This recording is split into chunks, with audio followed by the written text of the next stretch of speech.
Hey guys, Kinggath here with another episode of the Kinggath podcast. Today's guest is a programmer who's working on a couple of those big, fantastic, exciting mods that we are all waiting for.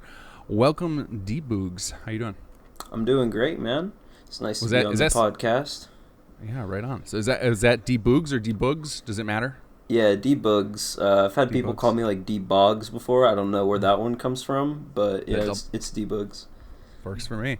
Yeah, we could go. Debogs I don't see. I could see deboogs or deboogs, like boogers, I guess. I don't know what's going on. You got it. That's where that nickname comes from. Oh, right on. It does. Okay, I was just No, I'm kidding. I was cracking wise because you've got the your icon that you mentioned is the tiger from Mr. Rogers, and then it's just like making me think like little kid boogers. So. That's quite the train of thought. And you know what? I got a 2-year-old, so my thoughts always go to boogers anymore. It seems like. There you go. No, it actually in high school I played basketball and I was dubbed with the nickname D-Boogie, which is actually DeMarcus Cousins, who is an NBA player. That's his nickname as well. So I got copied that nickname, and then that devolved into D-Boogs, and I like that one the most. Fair. It's a good backstory. And explains exactly why I went over my head, because I fell out of following any sports way long ago. It was something that just had to be sacrificed. It was too much in life. Good on you. I wish I could do the same. Well, you're in college right now, so it's probably a pretty important thing going on. In fact, for most adults now, it seems like college sports are more important to them than anything else. Oh yeah, absolutely. And I have 2 college teams really, because I go to school in Texas, but I'm really from Ohio, and both my parents graduated from Ohio State, and I lived like in the Columbus area for about 9 years. So I really follow like Texas A&M and Ohio State both equally with sports, and I wish I didn't have that burden to bear anymore. Well, especially because it sounds like you're plenty busy because you're working on Capital Wasteland and Fallout Miami. Yep, so I think they like to call it a total conversion mod. I kind of just came out of nowhere and joined Miami first, and then Capital Wasteland after that. Not really with any like portfolio on Nexus to share. It was just mainly about the things that I had done outside of modding. And so that takes me to, I'm like extremely busy. I got 18 hours of class this semester. I work and actually make money on making games, like 15 hours a week part-time, and then I work on these 2 mods. I'm also the president of the game development organization at Texas A&M. So yeah, I've definitely got a full plate. My God, well, no one. It's shocking that you had any time to do this then, because like finding an hour and a half to 2 hours in the middle of the week is rough. Yeah, I'm going to Dallas this weekend too. So. Oh man, all the things.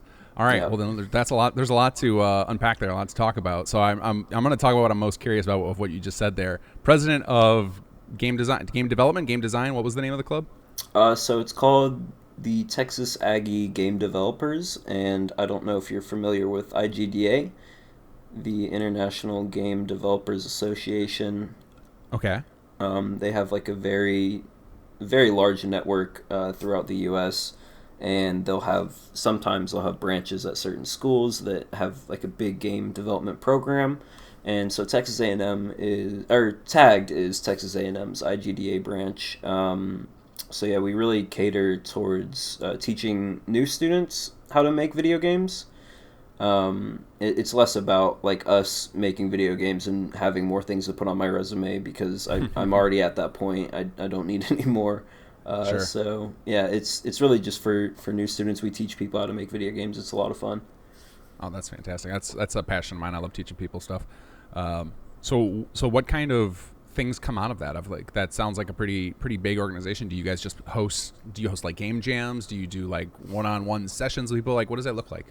Yeah, you got it. All those things. So I'll take you back through like the history. When I joined, which was 4 years ago when I first came to college, it was very small and like a cliquey organization that had about 15 to 20 people. And then at this point now, I went through becoming an officer, becoming like higher positions, and then now I'm the president. and we have about 116 members now, or not members, excuse me. We have about 116 people coming to our meetings, and since the Wow. semester just started, not all of those people are members yet, but there's a lot more people than there ever was. And the way Tag used to operate is there was very rarely games were being made. Like one semester out of the whole year, they would do like a group project, and it would inevitably flop and not release. So once I started to get like positions of power within the organization, I really pushed for us to do a semester long game jam, because I thought the idea of competition between all of our members would breed like these good games, and we would give them these trophies for winning first, and they would get prizes and things of that nature. So yeah, we Yeah. have a semester long game jam where people work on games, and the first time we ran it, we only got I think 4 submissions, Okay. which was all right. It was a good place to start, and then last semester we got 10. And Cool. so this semester we have more people than we've ever had before, and I'm really hoping to get 20 or above. Oh, that's fantastic. Yeah, there's some So great games that have come out of it. So what are your requirements for an entry into the game jam? I mean, is it fairly open, or do you say like it has to be Unity, Unreal? Can it be built on like, so there's some old wonky like 2D engines that I know a lot of people build Yeah. games on. Like what are your requirements for something like that? Um. So a requirement technically would just be that you're a member in our organization, but there's nothing outside of that. We usually have people make games in Unity. Unity is pushed like really hard within the Viz department in game development.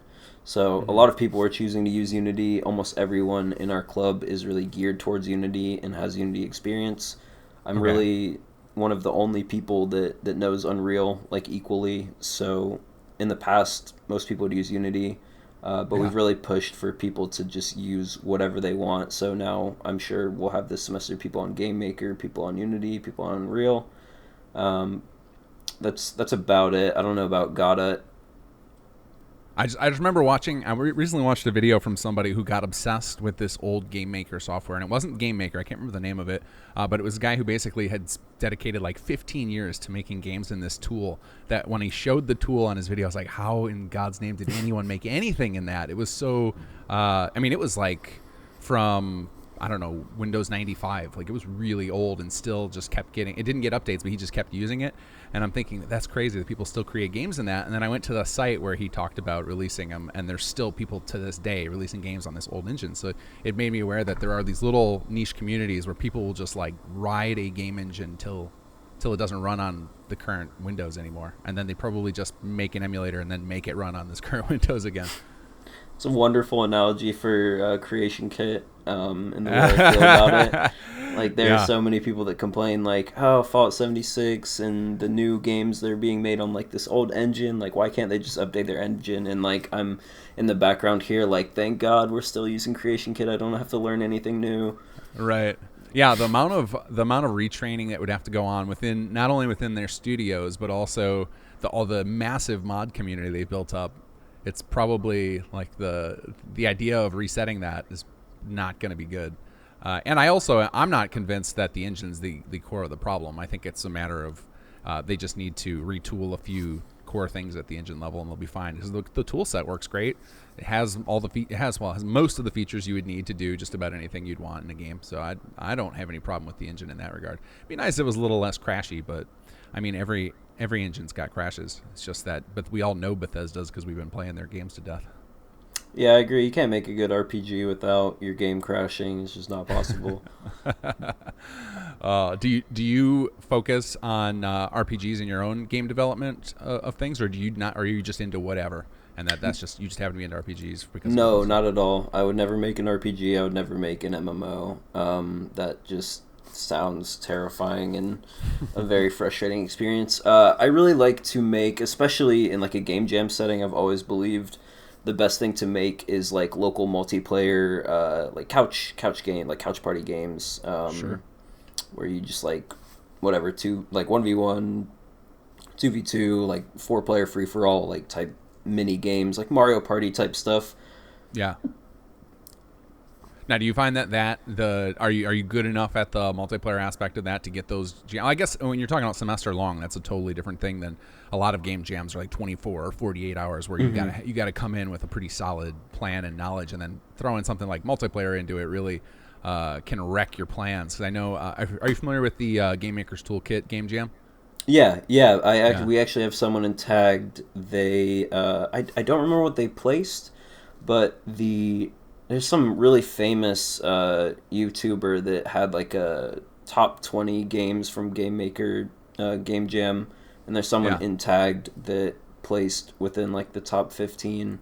Oh, They nice. made a really good game for it. Yeah, so Yeah, whenever I watch those, I always notice that they're always single player, and it's like, I guess that makes sense when you've only got 2 days. Like, you like trying to work out network code is not going to be the best use of your time. yeah, definitely it makes no sense to make a game jam and have it networked multiplayer. That's just absurd. In 48 hours. Actually, speaking of 48-hour game jams, Texas A&M has the largest collegiate ran game jam in the world. It's Really? actually Okay. in the Guinness Book of World Records. It's called Chillennium. Okay. Yeah, so I've participated in that ever since I've been in tagged, ever since I've been at the university, and this semester, like, we have a really strong team, and I plan to win it, hope to win it. Nice. That'd be a nice farewell for your last, presumably your last year. Absolutely. And like Yeah. you touched on Bethesda developers having to use Creation Kit and stuff, that's actually a huge reason that I'm glad it's staying in the way it is, because I definitely plan on going to work for Bethesda. I'm still like in talks with them in the interview process with them, so I really hope that that goes through, and that's definitely one of my goals. Nice, nice. Do they have some sort of intern program you're applying for, or in a junior position, or are Yeah, you like just an hardcore enough to opening. just go right up into something good?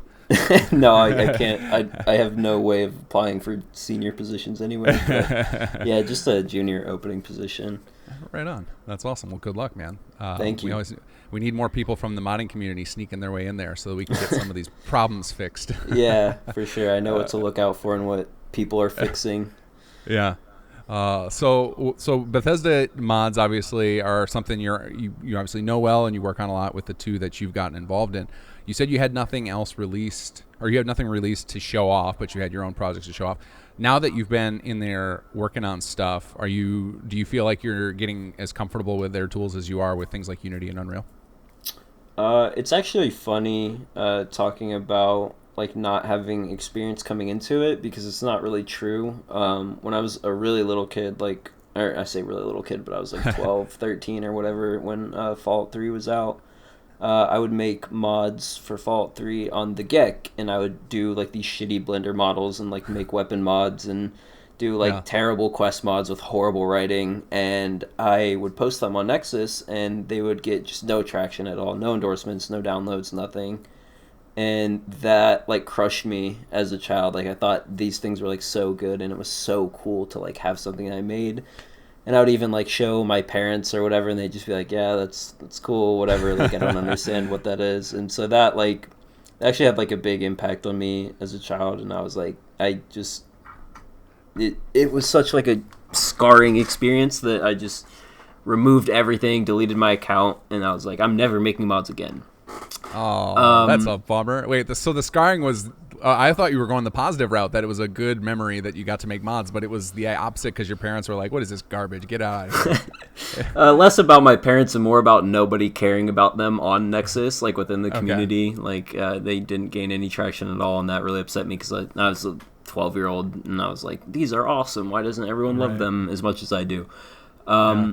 But I didn't stop there.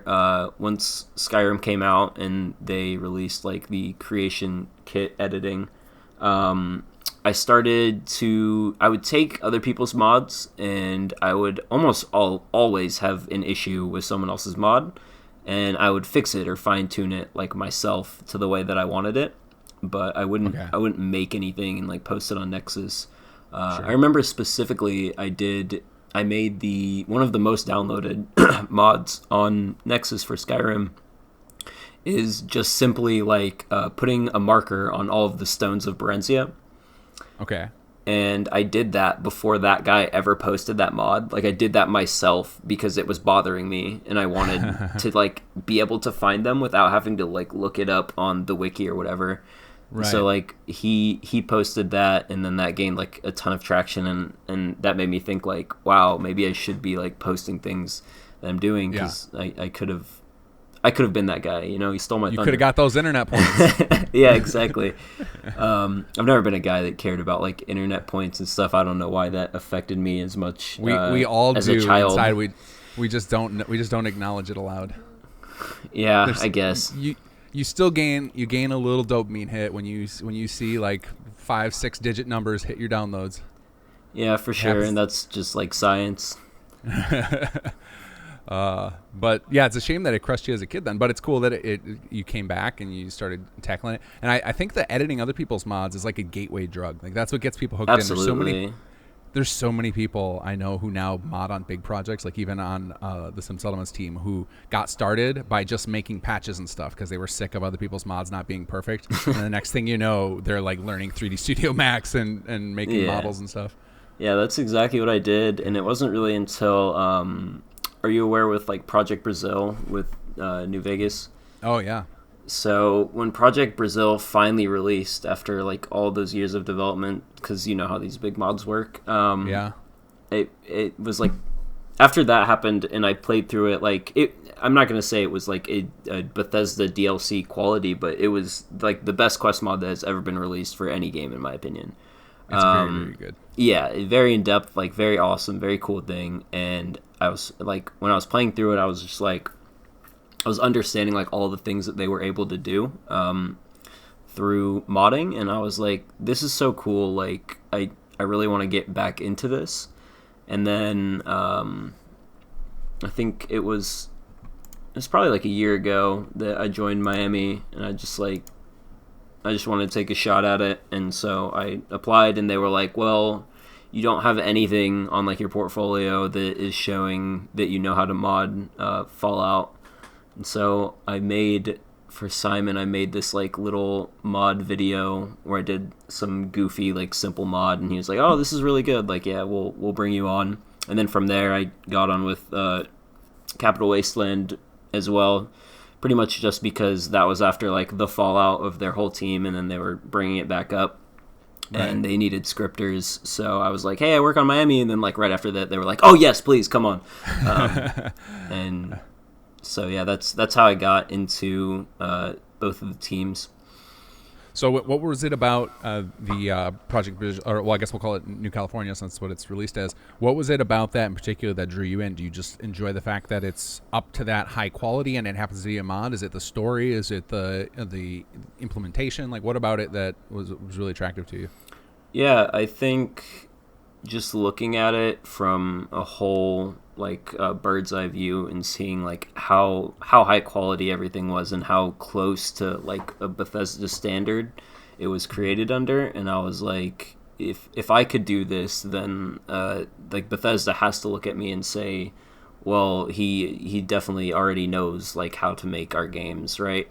Right. And I think that's kind of been like a dream of mine to work at Bethesda ever since Fallout 4 is like one of my favorite games of all time. You should pull off. You should do what Todd Howard did. Just walk up there and be like, "I'm gonna work here one day." Yeah, exactly. Just walk into their office, be like, "I'm taking Todd Howard's spot in like 10 years. Count on it."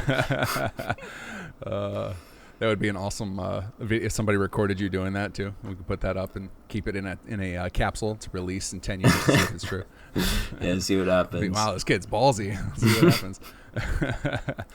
Yeah, so I wouldn't say I put like all of my chips into this and working for Bethesda. Like, it's not gonna kill me if right. They don't. I got a lot of other options. So I definitely have put all my chips into game development, and I did that while I was in like a more general computer science in school, and that was really scary. I dropped out of, well, I got my minor in computer science, and then I left to do something much easier because I was like, I don't need this full computer science degree if I'm not going to the big four, you know, Google, Amazon, Microsoft, blah, blah, blah. Right. So Yeah, I put all of my chips into the game dev thing, and then that was also a big thing that was like, okay, then if I'm gonna do this, I need to start getting like these outside projects that I can put on my portfolio. And so modding Fallout was really the first place I went to because I had some experience with Creation Kit in the past. And obviously a Fallout fan if you're following mods like New California and playing them 8 years after they get started. Yeah, absolutely. I have other than Team Fortress 2, my most hours in every game under that is definitely Fallout 3, Fallout New Vegas, probably Fallout 4, and fourth, like, play Fallout games until I have seen every square inch of their map. And then you just start working on a new map with these. Yeah, exactly. And then you make a new one. So with the teams that you're working on with Miami and Capital Wasteland, what kind of thing? I guess we'll start with one and we'll go to the other one. So like on something on Miami, what kind of stuff do they put you in charge of? Because this is always fascinating to me when. So I do systems-based programming for mods, so I tend to work on whole new gameplay systems, and that makes sense to me. And I know of questing is another side of it, but a project at the scope of something like Miami or Capital Wasteland, where they're effectively building a whole new game, I'm not even sure where to begin to wrap my head around where a scripter is needed, other than like piecemeal. The individual level designers will need scripts. What kind of stuff do they start you with on something like Miami? I honestly don't remember what I started with specifically, but like I was explaining, like I really like doing more like front end type stuff a lot, even though I know how to do more of like systems design, like you're saying. So I have really worked on like a ton of different things, like that reach in different places. Excuse me. Right now I'm doing nav mesh, which is super easy for like a bunch of the different levels that need it. And then I'm also about to start work on a new weapon that I don't think I'm allowed to disclose what that is yet. Sure. But there's a new weapon that we're getting started to work on, and Simon kind of dropped that off to me. So, now you're talking. Do you do the actual CK work, like setting up all the records and everything, or you do the? Or are you just talking about some sort of scripted part of it that you need to do? Yeah, a lot of CK work. I do make some scripts with. I always want to call it Python. Papyrus. Yeah. Papyrus, yeah. Do some scripting with Papyrus, but yeah.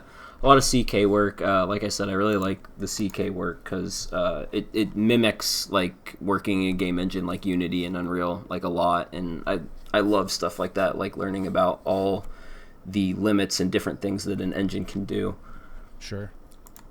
So so for somebody who's worked a lot in both, what would you say, are there any strengths or things that you find that the Creation Kit does better than the other engines you've worked in, or things that it's severely lacking? Are there, because I have not spent a ton of time in either engine, like I poked my head into both of them, but most of my time prior to working in Creation Engine and game engines was always in Source, so I don't have a lot of experience in Unity or Unreal, so I'm curious, what are the big differences in there that you've seen? Yeah, so I actually started when I started learning game development. I started in Unreal, and so that was where I first like got my foot in and learned a bunch about Unreal. And then now I work professionally in Unity, so I know a lot about both game engines. And the big difference that I see from starting at both of those points compared to starting to work for like these big teams where you're doing serious things and not just editing other people's work in Creation Kit is still, it has that essence of when you're in Creation Kit, Bethesda has implicitly like told you what you can do that they've done, and then you can add to that, obviously, but there's a bunch of stuff that's already there that's just showing you like, this is how this is done, this is how this is done, and you can mold that and warp that to however you want it to act. The thing with Unity and Unreal is the big problem that I see people in our organization that are starting out is they kind of just hand you a blank slate and you say, okay, what do I do now? Right. So it's like, it's kind of like they don't have the form types defined. Like there's not a weapon defined or there's not a static defined. It's kind of, those are for you to figure out and create. Is it at that level? Yeah, exactly. Yeah, and also the thing with the creation kit is the UI and the interactions that you can do. You can just click on a weapon and it will show you like everything that went in to make that. And so you could read a 10 millimeter pistol and like look at all of the references, all of the scripts and whatnot that are on it, and you could be like, okay, I can make a gun now. Right. You could totally make a gun. You just get a 3D model, put some like animation on it, and you've made a gun. Yeah. So that's what I liked about Fallout 3 as well, and that's why I'd make like these shitty Blender like shotguns or whatever. Is like I could just read how they did the combat shotgun and just manipulate that into little differences. Yeah, that's exactly how I got started in modding it with Quake 3. I just figured out how their coding worked and I busted it. I don't think I used Blender. I probably pirated a copy of 3D Studio at the time and just made really garbage, awful models, but I was just so excited to get them into the game. Those things are expensive, man. It's crazy. Like that Chilenium Jam that I was telling you about, a lot of times they'll give out for like they'll give awards for like best in programming, but like the best in art, they always give out like all they get is like it's funny saying all they get is like Maya subscriptions and Houdini subscriptions, and it's like you would think so like expensive. Oh, that's it, because like programming is getting like a keyboard, like a monitor, and then like other people best in sound is getting like a whole and when I say keyboard now I mean like an actual sound keyboard. They're getting like these super expensive things, and it's like, oh, art got these softwares but like those things are legitimately like $200 a year subscriptions or more. Oh yeah, when I was a kid, 3D Studio Max was like $3,500 for a license, so it was like, yeah, everybody's just pirating. Let me actually see how much Houdini is for a year. Yeah, some of this software's nuts. Especially now, and it seems like it's, at a glance, it looks like it might be cheaper because you can get a lot of this high-end software for, like I know, for example, the Adobe Suite, it used to be you'd pay $300 for a version, and that wasn't for the Creative Suite now where you get like 10 pieces of software. That was for one of the pieces out of it. So it was almost unattainable for most people if you were a novice. And then now it's like, oh, $50 a month, I can get access to all of it. It's like, yeah, but that means you got to keep paying that forever. Like for them, it's such a better deal. Yeah, I think so. I don't know because I haven't been alive that long, but it seems like with the new age, they're offering, a lot of software companies are offering like student deals. They understand the crushing weight of student debt, and they help us out very minimally, but it's at least there. So I found a lot of things. Sometimes the university will provide me things like Visual Studio, like full access with Visual Studio. Yeah, that was one of the schools. I worked at a school for a while, and they gave out a lot of that real high-end software to the students for free, which I thought was really awesome. Because like like you said, the companies themselves don't offer enough of a discount, but sometimes the schools will pitch in and pay the difference. Yeah, and I can get like Photoshop and After Effects and things like that for a discounted price from Adobe. I was actually spot on the Houdini like indie student license is $200, but the full license, which I think they give out at Chilenium for the art winners, is $2,000. So wow, yeah, so that's a nice gift. Yeah, for sure. Right on. What a difference some of the software is to the freebie models, like the open source stuff that gets out there. You know, like I'm mad props to the team working on Blender who doing this and giving it out for free. But it's crazy, your software is not nearly as good as things like Blender's Maya, on the come up though, man. Like they have completely like revitalized the system, and the fact that it's free is insane as it is. But yeah, Blender, what a company. They're starting to get into some stuff where, from what I understand from the community, they're starting to get close to surpassing some of the software in certain elements. Like they're embracing certain things like AI and machine learning to enhance the workflows. So they're trying to get out in front, which is pretty cool because that stuff's going to be the future of most of the workflow that any of us do is using machine learning to do a lot of the heavy lifting. Yeah, for sure. I know very little about art at all, so I'm just going to go, yeah, definitely. Oh, it's not just art. I mean, it's going to be if you're in game development, you're going to get either trained in something with machine learning or you're going to get pushed out of a job by it. So Oh yeah, for sure. At A&M and CSE, like one of the first classes is like, hey, you're doing machine learning and you're learning it to the best of our ability to teach you. Yeah.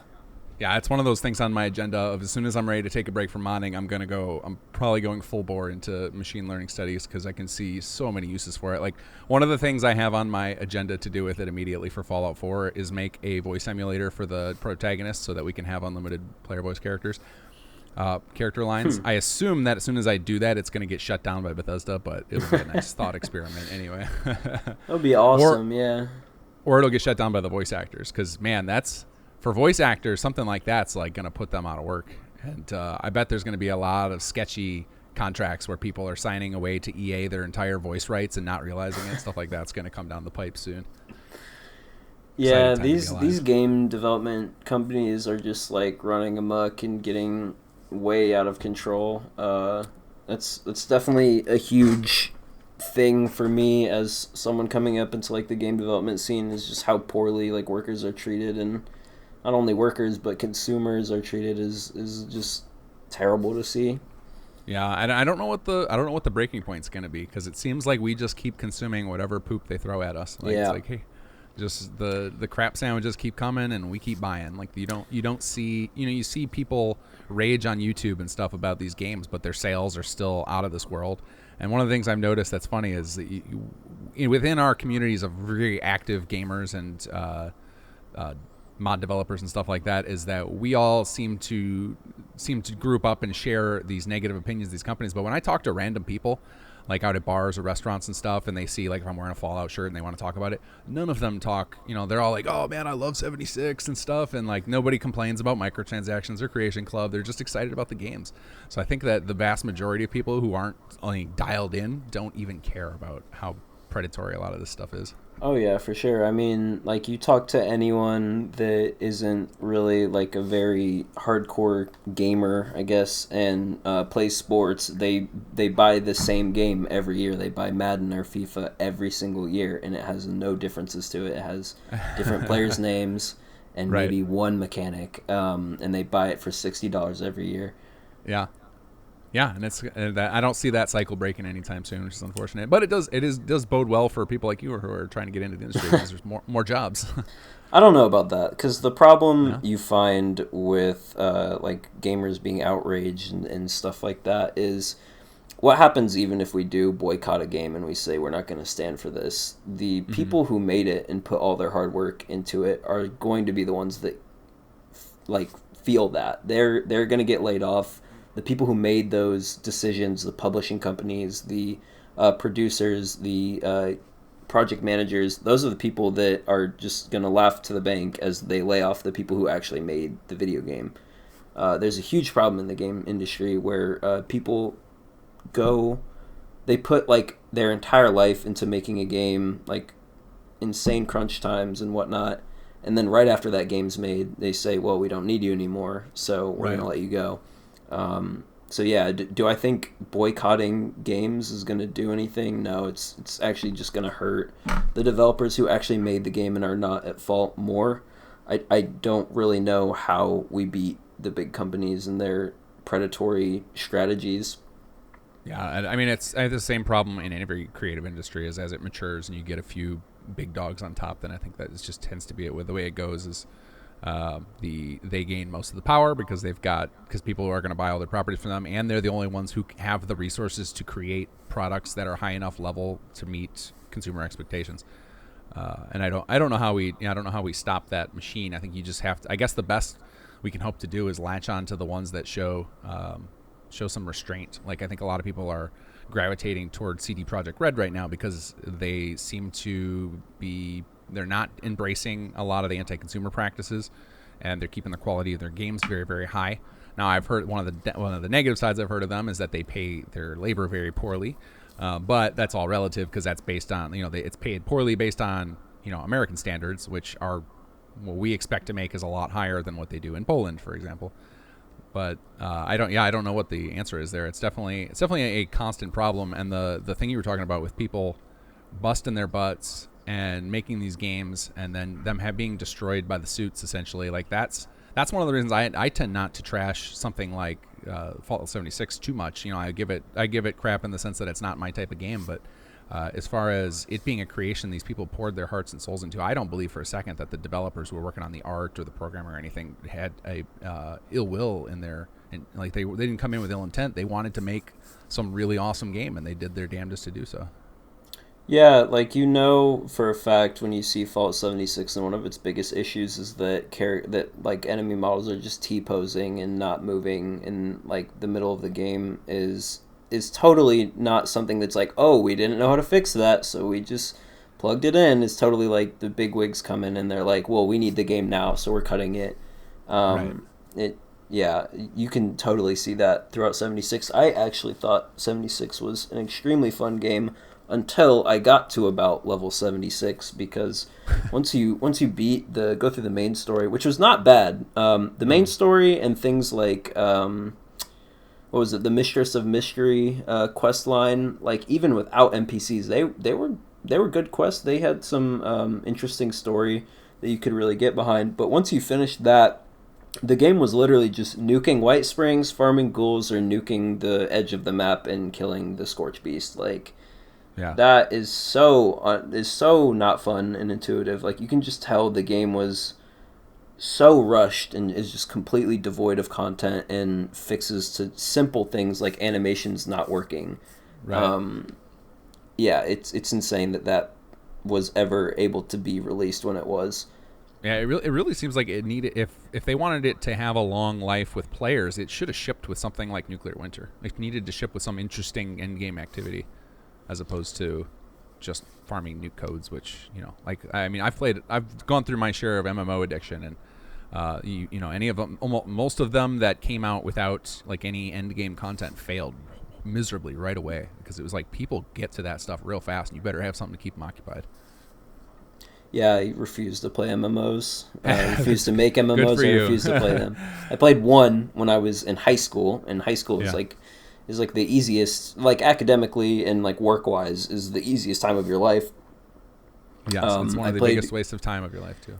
I bought Guild Wars 2 the week before school started, and I played it straight all day long for a week with my friends, and then I had to go to school. And so I'd go to school 7 to 4, and I would get home, and they'd be like, "Oh, we've already over-leveled you by like 10 levels," and then I just gave up. But Yeah, if it wasn't for school getting in the way, I would have just like fully been addicted to that game. Probably wasted all the money that was allowed to me as a little child. Like reached in my mom's purse for whatever I could buy, XP boost, whatever people are buying on MMOs. Right.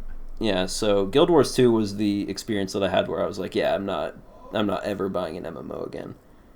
Yeah, well, that's what 76 screams to me, is that it's an MMO. Like that's all I feel from it. Anytime a game wants me to just play it indefinitely, I'm like, all right, this is an MMO. Like that's what Destiny. It doesn't look like an MMO on the surface, but that's what it is. I mean, you're basically going online to hang out with buddies and do the same content over and over again. That's an MMO to me. Yeah, and that's what happened when I interviewed with Bethesda in Austin. They were like, yeah, we're the live service team for Fallout 76, essentially. And that's basically what they said that's all they do. And so Right. at that point, I could care less or not about the interview. Right. I did not get accepted. So that was fine with me, because I have no interest in working on 76 for its lifetime. Right. Yeah, who knows how long it'll last. But yeah, the model of those, I don't get it from a player perspective. I don't understand the draw, and that there's every time a new game comes out and they talk about how they're going to break the mold. Like I know with 76, they were trying to not call it MMO, not call it a survival simulator, and every time these games come out with this iteration of the same formula of you're gonna gather resources, you're gonna do little quests, and you're gonna grind for gear to get better gear so that you can grind for more gear. They're all the same game, with just a slightly different skin on them. Yeah, for sure. It's just like live service in general too is such a scam. Not only for the consumers. I mean, we've all seen the 26-minute Jim Sterling YouTube videos explaining why live service is trash. And Right. I agree with those mostly. One thing that you don't really see is the fact that the people who have to work on that game Mhm. for the next like 5 years, they go into work every day and they're like, well, you have to continue touching up a game that is a pile of trash and that people hate.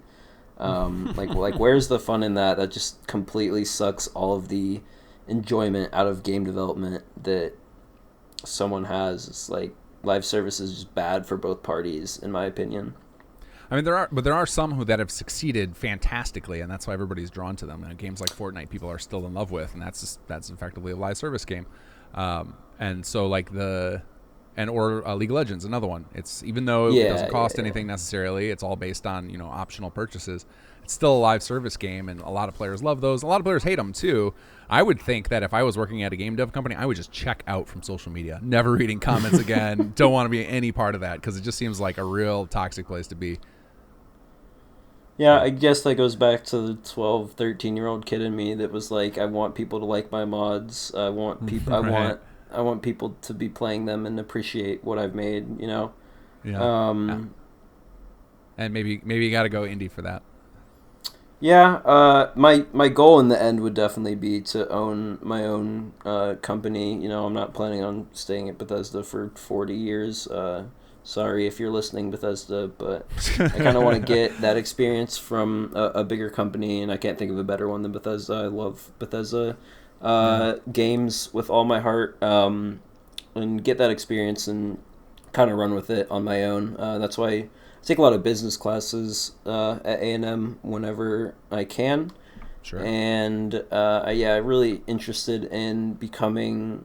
You know, they call it's a mindset. It's called systems thinking, and that's essentially like you would be a manager or a producer in this example, and you know all of the facets that are being worked on. So I can communicate very effectively with like the programming lead, the art lead, the design lead, and all these different leads in these different subsections. So if I learn that now and I get that Hmm. experience, then that would just make me a super effective producer, manager, whatever in the future.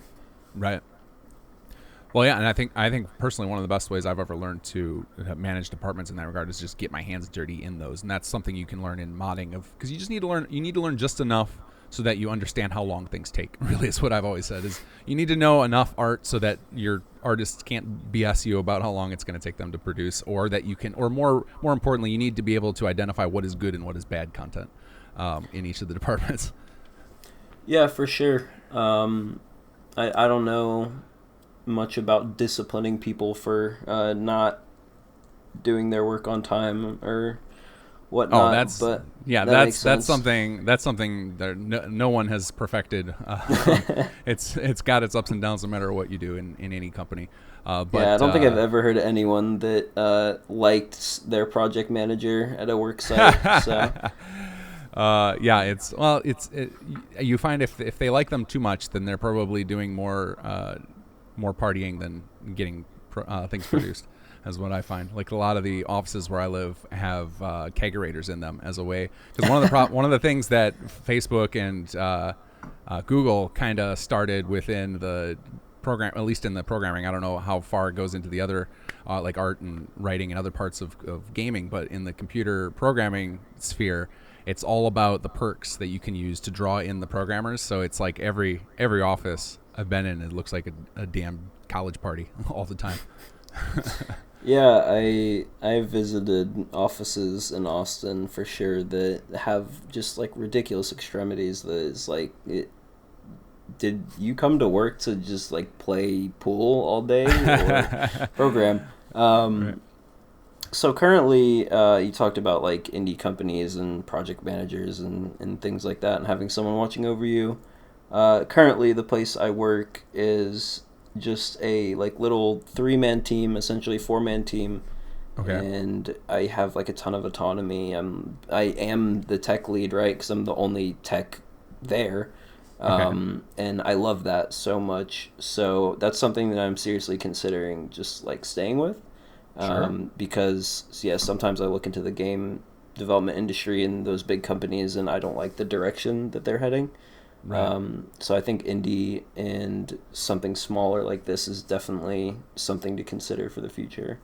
For sure. Yeah. So I mean, sometimes a lot. In fact, even if you look at or talk to some people who have been working for the big studios, like one that comes to mind lately is Ben Brode, who left the Hearthstone team to go start an indie studio. Is that even all of the big bucks and the power and like the authority they have, these big companies, they still just crave the having the complete autonomy. That ends up being worth more than the big paycheck a lot of times, just because you've got more freedom. You end up being happier because you're not doing things you don't want to do. And that sometimes for some people that's just the way to be. It's just you might be better off avoiding the big paycheck, and that's the other thing though. I say big paycheck, but a lot of these companies you get worst of both worlds. You get a crappy paycheck and no autonomy, which is one of another downside to starting off in some of these monster companies is that they treat, like you said, they not only are there the people where they treat them kind of like just disposable people. They work 5 years busting their butts and then they get let go. Some of those people on the lowest end, especially in the game companies who are doing with internships and stuff, they get paid almost nothing, or literally nothing in the case of some internships, depending on the city, state you live in. Yeah, if anyone ever offers you an unpaid internship, you should spit in their face. That should absolutely be illegal. I wouldn't recommend the spitting in the face, but I would agree with the turning them down, at least, because there's the thing is like if you're gonna do unpaid stuff, like then we've got this like scenes like this, like the modding scene, where you can go learn for free and have some power and autonomy and not feel like you've got somebody breathing down your neck. Because I've heard of some stories at some of the I'm trying not to name specific studios just of where I live by. But anyway, I've heard of some studios that have unpaid interns that that bust their butts on crunch for years at a time and never get offered a position. And it's like, that's so cruel. And like the fact that they just are able to keep stringing them along is terrible to hear.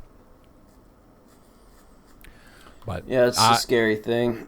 Yeah, but you won't have that happen in an indie studio, so that's one benefit. But I would say I like to look at this hopefully that's not every company, and that if you're aware of the fact that it happens, and like that's one way it can stop too. So like we talked about how do we stop these big companies from effectively being evil? I think one of the ways is making sure that everybody's aware of these like sketchy practices, and then hopefully the people that find themselves in them can call them out or avoid them. So you go in and you start to smell something's off, and you just don't participate in it, because the only way, because if it becomes the thing among people who want to get into game development that they're just going to put their foot down and not deal with that the crap, then it's less likely they're going to be able to do it.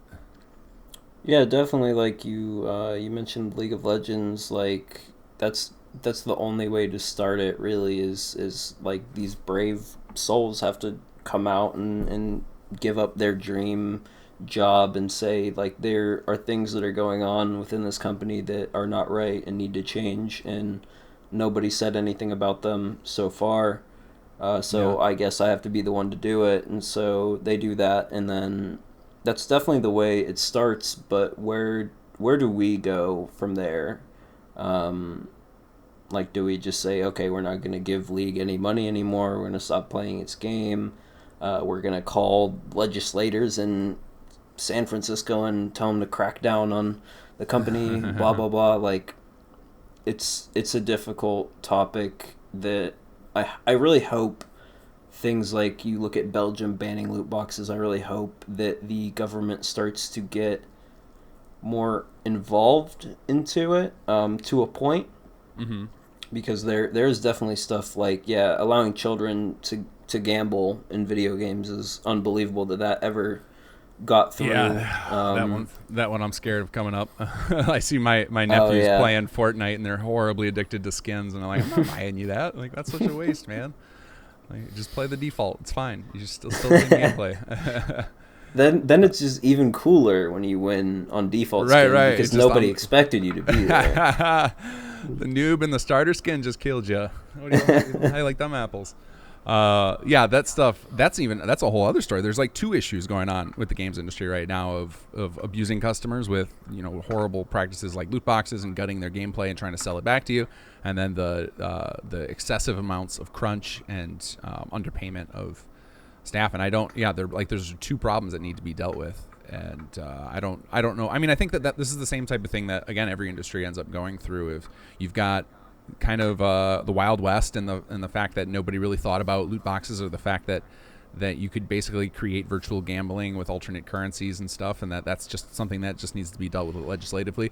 And then I think that usually the way you solve things like abusive employers is you unionize. So it's just going to be a matter of do we see that start to crop up, and do we see more people join forces with like the league team and start to set up unions and stuff. And I think a lot of people have seen, especially now with when you have the globalization going on, where you've got companies like Japan coming in and being able to start, and this is even old now, but it seems recent to me still, is like you've got them coming in and starting in local car companies able to operate at a much more effective rate even within the US, that it makes then our car company unions just seem bloated and like self-defeating. Is that so? Then there's like some people who even have the negative view on unions now, where there's almost no perfect solution to any of this. Yeah, exactly. I liked your comment on loot boxes being the Wild West, because really video games right now are like the Wild Wild West. They're almost entirely unregulated by government the way that other industries are, and so it is kind of a scary thing that you just have to feel out. Unions are tricky for that reason. I've seen a lot of different opinions against and for unions that I thought were decent. Usually I go one way in political thought and things like that, but unions is one thing that kind of get hung up on. Yeah, I think for companies like Riot, that is definitely the answer, because I don't want to say the frat boy culture and like sexual harassment is easy, because that just sounds terrible. But like that is something that you could stop with a union for sure. Well, I think ultimately, if people are getting paid enough, they're less concerned with workforce things like that. So like if they weren't treating their people poorly in other ways, they might not have got called out as quickly for all that. But yeah, that stuff aside, just the horrible work conditions in general that I've heard about are a problem that I would think, and especially in an industry that's overflowing with cash as much as the games industry is. I think that unions are probably a pretty good solution for now to get past the real bad spots and eliminate some of the crunch or the unpaid interns or the horribly paid interns forced to do excessive amounts of work. But so hopefully a lot of this stuff is going to get worked out before you get full on into your career. I guess let's go with the optimism route for this. Yeah, you got to go the optimism route. There's no reason to get out of bed if you're going to be a pessimist. I prefer to go optimist as much as possible. So you're hoping to work for Bethesda. But if that doesn't work out, you're looking at indie. So let's talk, if you go indie, or I guess even before, even just now, outside of what you're going to do for your career, what kind of, you said you do anything but RPGs, anything but MMOs. What kind of games have you done for yourself? Like when you're doing game jams or just developing stuff for fun because you just want to learn how to do it. What kind of games do you find yourself making? I know you said couch co-op is a type, but like that goes pretty broad. That could be a pretty wild, like there's, you can go anywhere from Mario Party to like Mortal Kombat would technically be that. Like you can go pretty wide in variety for a couch game. So what kind of stuff do you find yourself making? I think Mario Party is a good description. Like I absolutely love, because what that does is like less couch co-op and more like couch battling each other. Couch anti-co-op, but you're trying to get something above, I don't know. But what I find so much fun about those is that you can make a game with these interesting mechanics and interesting design and whatnot, and you can basically, if it's a party game, you can wrap it all around one really good mechanic and it will be a lot of fun. And the biggest thing about the game that people will remember or will enjoy is themselves. They put their own personalities into these games, being local multiplayer. So with every interaction, with every different playthrough of essentially the same thing, these people that are all together in one spot playing it, they're all putting their personalities into the game themselves. And I think, especially when you think of it in terms of game jams and stuff, that really gives you a leg up, because the people who are playing your game are having more fun than your game has warranted because they're playing it with one of their friends or someone else, and these certain things are happening, and they're enjoying this social interaction that they're getting out of it. So that's a huge reason of why I absolutely love making party games. And I think another one is I maybe have like a short attention span, like most programmers, when it comes to like side projects and things like that. So I want to make something that I can finish up pretty quickly so I can go on to the next thing. And party games are great for that because you can really make one mechanic or one rule set and just polish that up, and it'll be a lot of fun. That is a very, very wise move. I do not take that approach, though I should. Instead, I just have projects that drag on for years and can continue to consume me. So because I agree with you on that. And I don't think it's just programmers. I think it's creative people in general. We are attracted to shiny things, and it's just constantly wanting to jump from thing to thing. And then if you don't commit and finish things, then people don't trust you. So if you commit and finish smaller things, you have stuff to show for it, and you can build up a reputation. So that's a good move. Yeah, so the good way to combat that is you just do what I did and just pack your schedule so much to where there's nothing else you could fit in there, and it's like, well, I can't do anything new now. Well, that's the idea. That's if you understand that it's important to follow through on your commitments. Not everybody's into that. Yeah. A lot of people. Well, I've been guilty of it in the past of just being like, well, I just don't need to do that thing anymore, and move on to the next one. That is definitely something I had to. It took me many years to get out of that bad habit of just throwing half-finished projects away. Yeah, we'll see in the future, but for now, I'm still in college, so the result, if I do that, is, well, I drop out and I basically wasted 22 years of my life doing one thing, and then the other one is I get fired from work. So yeah, that's no good. But I will say that having gone through what you've already gone through is that you, just because you locked yourself in on game dev does not mean that's where you're going to end up. It's crazy how much random skills translate into other careers, and it's often just like the mastery of a thing at all puts you in a good place to be able to master other things. Like just having the experience of gone through mastery is enough to like set you up in a good way for a lot of life. yeah, sometimes I think I'm like destined to become the president of the United States. So Not just know. President Todd's job. Now you're after. Yeah, exactly. I'm after everyone's job. Watch out. I'm after your job too. You don't even know. My job doesn't pay much. You're not going to want that one. I've always been a go with the flow type person, so I can really take any situation and enjoy it for what it is, or like find the meaning in that. So yeah, I totally agree, and that's why I like to emphasize, like, this is a goal I've set out to go work for Bethesda, but if it doesn't happen, I'm not gonna cry over it and just continue to go to the next thing. Sure. So I watched a video today. I'm trying to remember who it was by. I think it was Luke Stevens. He's a YouTuber. And the video was titled something like, "Why Bethesda Got So Greedy." And he was trying to figure out why Bethesda in the last few years has made a total shift from just making these amazing single-player games that last forever to suddenly trying to join the rest of the AAA industry and nickel-dime everybody and put out all these things. Because it's a weird shift for them, because obviously their previous model had been working great. They've been making lots of money, and they're private, so they're not forced to engage in a lot of the stuff we've been talking about. They're not forced to chase the dollar just because that's what corporate law demands, is that you effectively have to be maximizing investors' money. They're not beholden to that. So he was trying to research why it is they made this shift, and his theory was that usually if you see a company succeeding and they make a sudden shift in behavior, it means that something changed at the management level. Somebody left the company or somebody joined the company. And in digging, he found that there was a company that in 2016, which lines up pretty well to the timing of all the changes in Bethesda's behavior, that a big venture capitalist company came to Bethesda wanting to buy out a big chunk of it or make a big investment in it.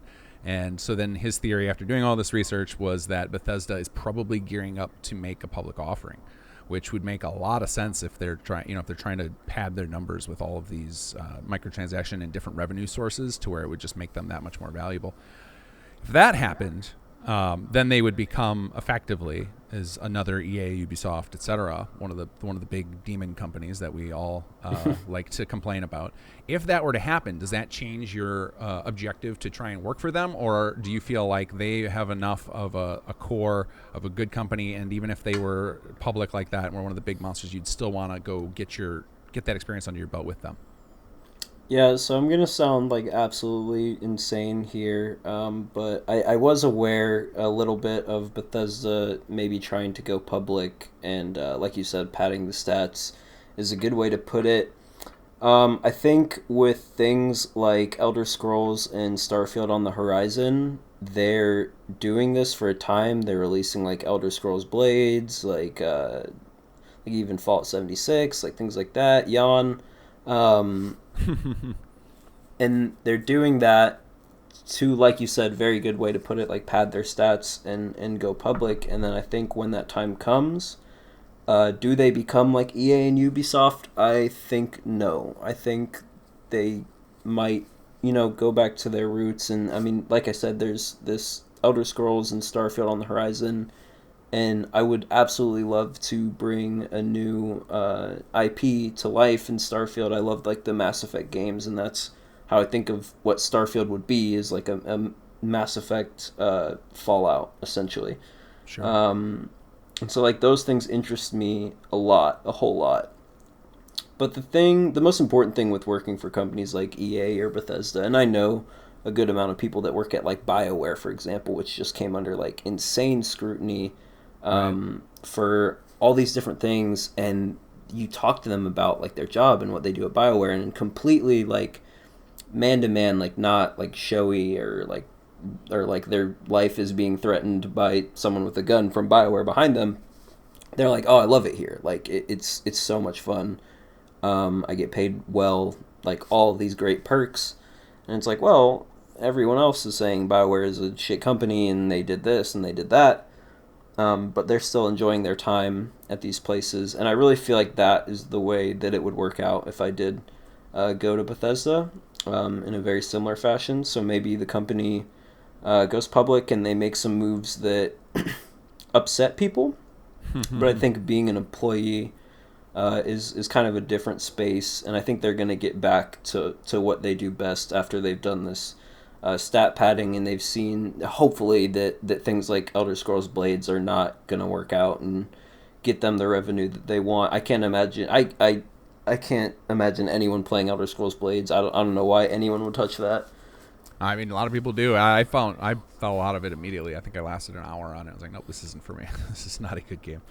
Yeah, I didn't touch it. I hate mobile games with a passion. I think the only one I've ever downloaded was Fallout Shelter. Yeah. I refuse to play mobile games like at any length. I actually really dug Fallout Shelter, but I don't think I liked it for the game. I think I liked it because it was a hype machine. I was so pumped for Fallout 4 that I just wanted some Fallout content in my life. That's fair. Because I think I played that. It was essentially a immediately Facebook game with a Fallout skin. Right. Well, that's what most of the mobile games are, and that's what a lot of PC games are starting to look like when they start throwing in all these loot boxes and stuff. Is it's just like I remember the last World of Warcraft expansion I touched. I just felt like I was playing a Facebook game. I was like, this is not what I want to be doing. But the problem is they're being driven by the industry is being driven by the mobile numbers they see. They're like, oh, look how many people play mobile, and it's like, oh, it's a totally different audience than what you're getting on the consoles and on the PC. But I guess we all learned that, or the game devs around the world learned that the hard way during that Diablo conference where like everybody booed them when they announced a mobile game, and like, don't you guys have phones? And it was just like, all right, here, you're gonna get your answer right now. Is this an April Fool's joke? Yeah. No, random tangent though. Speaking of Facebook games, do you remember that Mafia game on Facebook? Yeah. Where you like invite your friends and whatnot and pester them to be in your Mafia and then like fight other people. Like that game went hard. Like if they made that into like an actual, like, let's say like XCOM style game, I would totally buy that and play the shit out of it. Like, someone's got to jump on that idea right now. Like, someone get Zynga on the phone and just be like, yo, you got to make Mafia into an actual game and not like a mobile Facebook game. Well, unfortunately for them, that the IP name is already taken on PC and consoles. So I think I don't know if it's on console or not. Those games were great too. I love Mafia. But I don't know if I know Zynga. I think they got bought out by Activision, or no, that's King Games that did. I lose track of all the different companies. I don't remember which one's which. All the mobile games like merge into one to me because, like you said, they all feel like the same thing. Yeah, actually, funny enough, we were talking about Zynga. That was the company I was referencing that I visited in Austin, and they just had like all these games in like this like man cave type area, and I was like, this is extremely excessive. But I guess it's pretty cool. I'm not like one person that's you can call me like a stupid millennial or whatever, but I don't like arcade games. Like I don't see the value in like these nostalgic arcade games that like older gamers seem to love and like cherish. Like I've been to like one arcade cafe before, if that's what you call it, and I didn't have a good time at all. Yeah, it's definitely a nostalgia trip. I mean, I think you'll go through it too eventually. There'll be something from your teenage years that you remember so fondly that you're just going to be like all about, even though the next generation will be like, this is stupid. That's just how it always goes. Yeah, for sure. You ever seen that South Park episode where I don't know if you watch South Park, but I haven't in a while, but I do appreciate South Park. I think it's there's this really old episode where Stan starts to see and hear everything as like literal shit, like it's just shit, like and like music is just like farting noises and stuff. I've started to kind of understand that and feel that. Like new movies, I haven't seen a movie in so long. The trailer for that Joker movie came out. And all the reviewers and IGN gives it a 10. Like all these reviewers are like, "Oh, this movie's great." I watch the trailers. And I'm like, "This looks awful. Like this does not look like a good movie at all." Unpopular opinion. Yeah. So I'm starting to feel that way. I'm starting to feel like Stan. I think everything is shit. Everything is bad. Yeah, I guess so. Because that's funny that you would mention that one in particular. Because usually people get sick of you start to feel the pattern. You notice that like every movie is, every Marvel movie is identical. Absolutely. I hate superhero movies. Oh, see, I still love them just for the pure entertainment value. I definitely feel that like I can get behind when people rag on certain things like the Michael Bay stuff. Like I'm like, no, I'm not there. I'm not doing any of his movies anymore. But I think the superhero push right now is just like, it's like all the things I grew up with and loved, and they're just basically taking our nostalgia dollars right now. It's good on them. I mean, that's what it's working. They're making billions of dollars. But it's funny that you mentioned the Joker, because that to me, and I think a lot of people were drawn to that, like critics and stuff, is that it finally it's something breaking the mold. It's getting out of the same pattern. But I think that you must be an old soul if you're already identifying that everything's following the same patterns just to take our money. Yeah, you gotta be upset with Marvel and the superhero really defamation, in my opinion. Like you watch every Marvel movie, it's okay. The main hero that's been this like I would say like myth or like this legend for older people and that read comic books especially.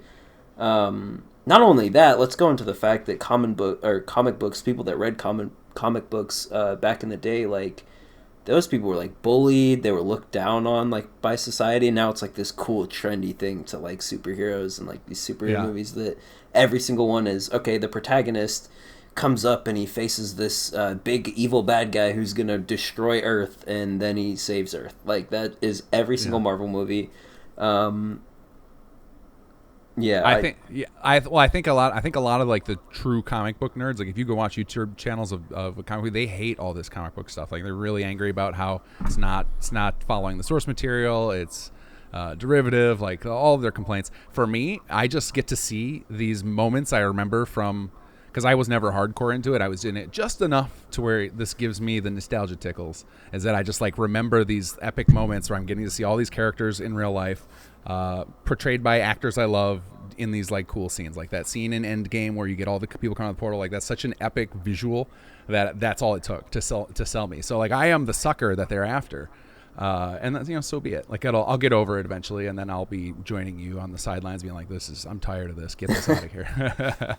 Yeah, I actually didn't even see Endgame because I don't have any interest in Avengers. What I will say though is, I'm not one of those like Tobey Maguire Spider-Man guys. Tom Holland is easily the best Spider-Man that has ever been cast for Spider-Man. Like, he's the exact persona of what Spider-Man is supposed to be. Yeah, he's great. I think I think a lot of us have love for the Tobey ones just because it was like one of the first superhero movies to get superheroes correct. The original Spider-Man. Like before that, the closest we had to like a reasonable superhero movie would have been either the old Superman movies or the Tim Burton Batmans, and then everything else outside of that was just horrible trash. So yeah, I think that's like a nostalgia thing. I'm glad I wasn't around for those.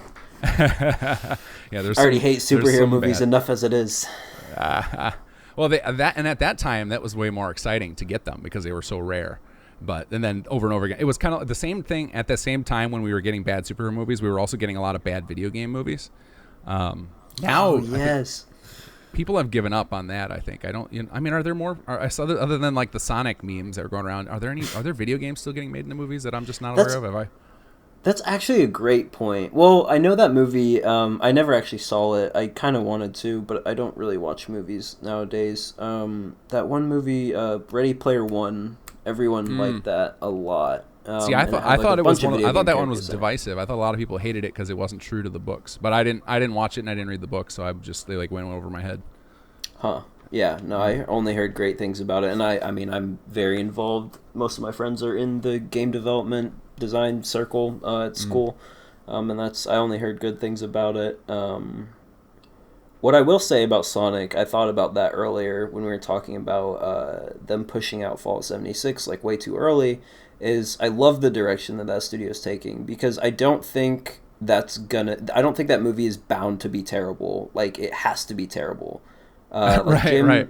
Jim Carrey as Eggman is like a great casting. That will probably be great. I like the approach that they took to it. They saw the scrutiny beforehand, and they said, okay, we're taking a step back, and we're going to fix this. See, I think that it was marketing genius, and they did it intentionally. I like to take that conspiracy theory route because that there have to be people willing to do that, to take crazy marketing risks, knowing about meme culture, and just being like, let's just embrace this. Because now, if it had just come out and it looked good, no one would have talked about it. It would have just been like, oh, another crappy video game movie. Like, then it would just like went water under the bridge. No one cares. Now, like that movie got memed so hard, and it was like for weeks. It was just all anybody was talking about online, at least in the gaming circles and young people. I mean, it was like just tens and millions of views you'd get if you put up a Sonic video. Like that's huge free marketing they got. I've never thought about that before, and you just like blew my mind. That's actually such a good strategy. It's crazy. Like I would be embracing that if I were another studio. I'd be like, let's do the Sonic. Let's make it look real stupid. Let's outrage everyone, and then we'll fix it. And then like you only have to do enough CGI for the trailer, and then your staff's actually working on the real version the whole time. They probably looked at the model from like modern day music artists that get their song planted in a popular meme somehow. If you look at like a good example, like a really popular one would be like Lil Yachty. Lil Yachty just completely became famous as a rapper off of one meme video that played his song, and now he's like a millionaire. It's like the same thing with like these TikToks and stuff. Like people will put these songs into their TikToks that are like these memes, and they'll be like so cringe. But people will share them like all over the place, and then they'll go and you'll look at that for that song on YouTube, and it has 9-digit views. Like that is actually like a great marketing strategy. I've never thought about that in terms of Sonic, but that's pretty funny. I just hope it is, just because that would be brilliant on there. Like that person's next level. Yeah, that whoever, if that turns out to be the case, and I hope if it does, the only way that it's going to keep working for that guy who came up with it is if he never tells anybody. If it was like, he just keeps it under wraps to as few people as possible need to know, because otherwise, if it gets out, I think then people are going to be on the lookout for it because people will want to be skeptical. Not only that, companies will start to try and do it, and it will be really like cringy. It'll be obvious, like, oh, you made this shitty model on purpose. Like nobody wants this. Yeah. It'll only work if it happens rarely. So I think that's the reason. Like the same thing you're talking about with hating movies and everything is crap is because as soon as somebody recognizes the formula for success, then everybody tries to copy it, and then we all get tired of it real fast. So it's kind of like I think once we all picked up on that, like every like when people picked up on the Marvel formula at first. People were just like eating it up, no problem. And then it's like, other movies have started, or other companies have started to figure out what the secret sauce is, and then they're emulating it. And so now it's just like, oh, every movie is that. Every action movie is the exact same formula. And like, you're not the only one getting tired of it. Obviously, it sounds like you got tired of it more than most people, because obviously with the money Endgame just brought in, the majority still haven't caught on. But that seems to be how it goes. As soon as people catch up on a pattern, then it's like they reject it. It's like, no, I'm not having any more of that. Yeah, I think I'm just like one of those annoying hipsters as well. Like I used to love Iron Man. There was even like an Iron Man video game that came out for like Xbox 360, and it was awful. And I played it through like 3 times because I absolutely loved Iron Man. I loved Iron Man 1, the first Iron Man. I thought it was so cool.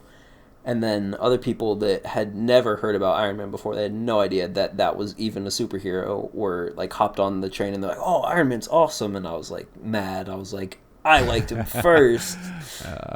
But I think what you were talking about with people like copying the formula, there's no better example than BR. Like Battle Royales, really like Brendan Green, like the godfather of Battle Royales, like started this stuff with like H1Z1, DayZ, PUBG, things like that.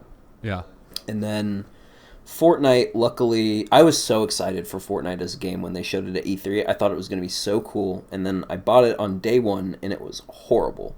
It was no fun. It was a totally all. Different game, right? It was like a exactly. zombie, like it was like build a horde base game. Yeah, it was like a horde game, and it looked so cool, and it turned out to just not be fun at all. It was super boring, and they luckily saw like where the wind was going on what games were doing. And I think they were the last one to catch on to that, completely convert their game into something else.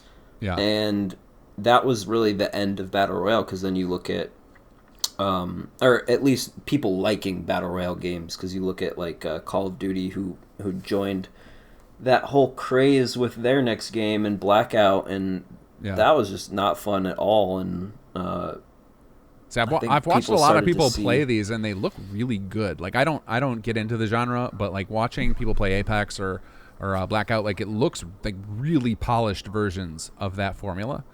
And it's from what I've seen of watching people play on Twitch, the players seem to be into it. They're getting pretty high audience scores. So, do you think, is it among people you talk to, because you're involved in a big game development community, do you think most people in that sub community are anti Battle Royale, or is that just a personal feeling?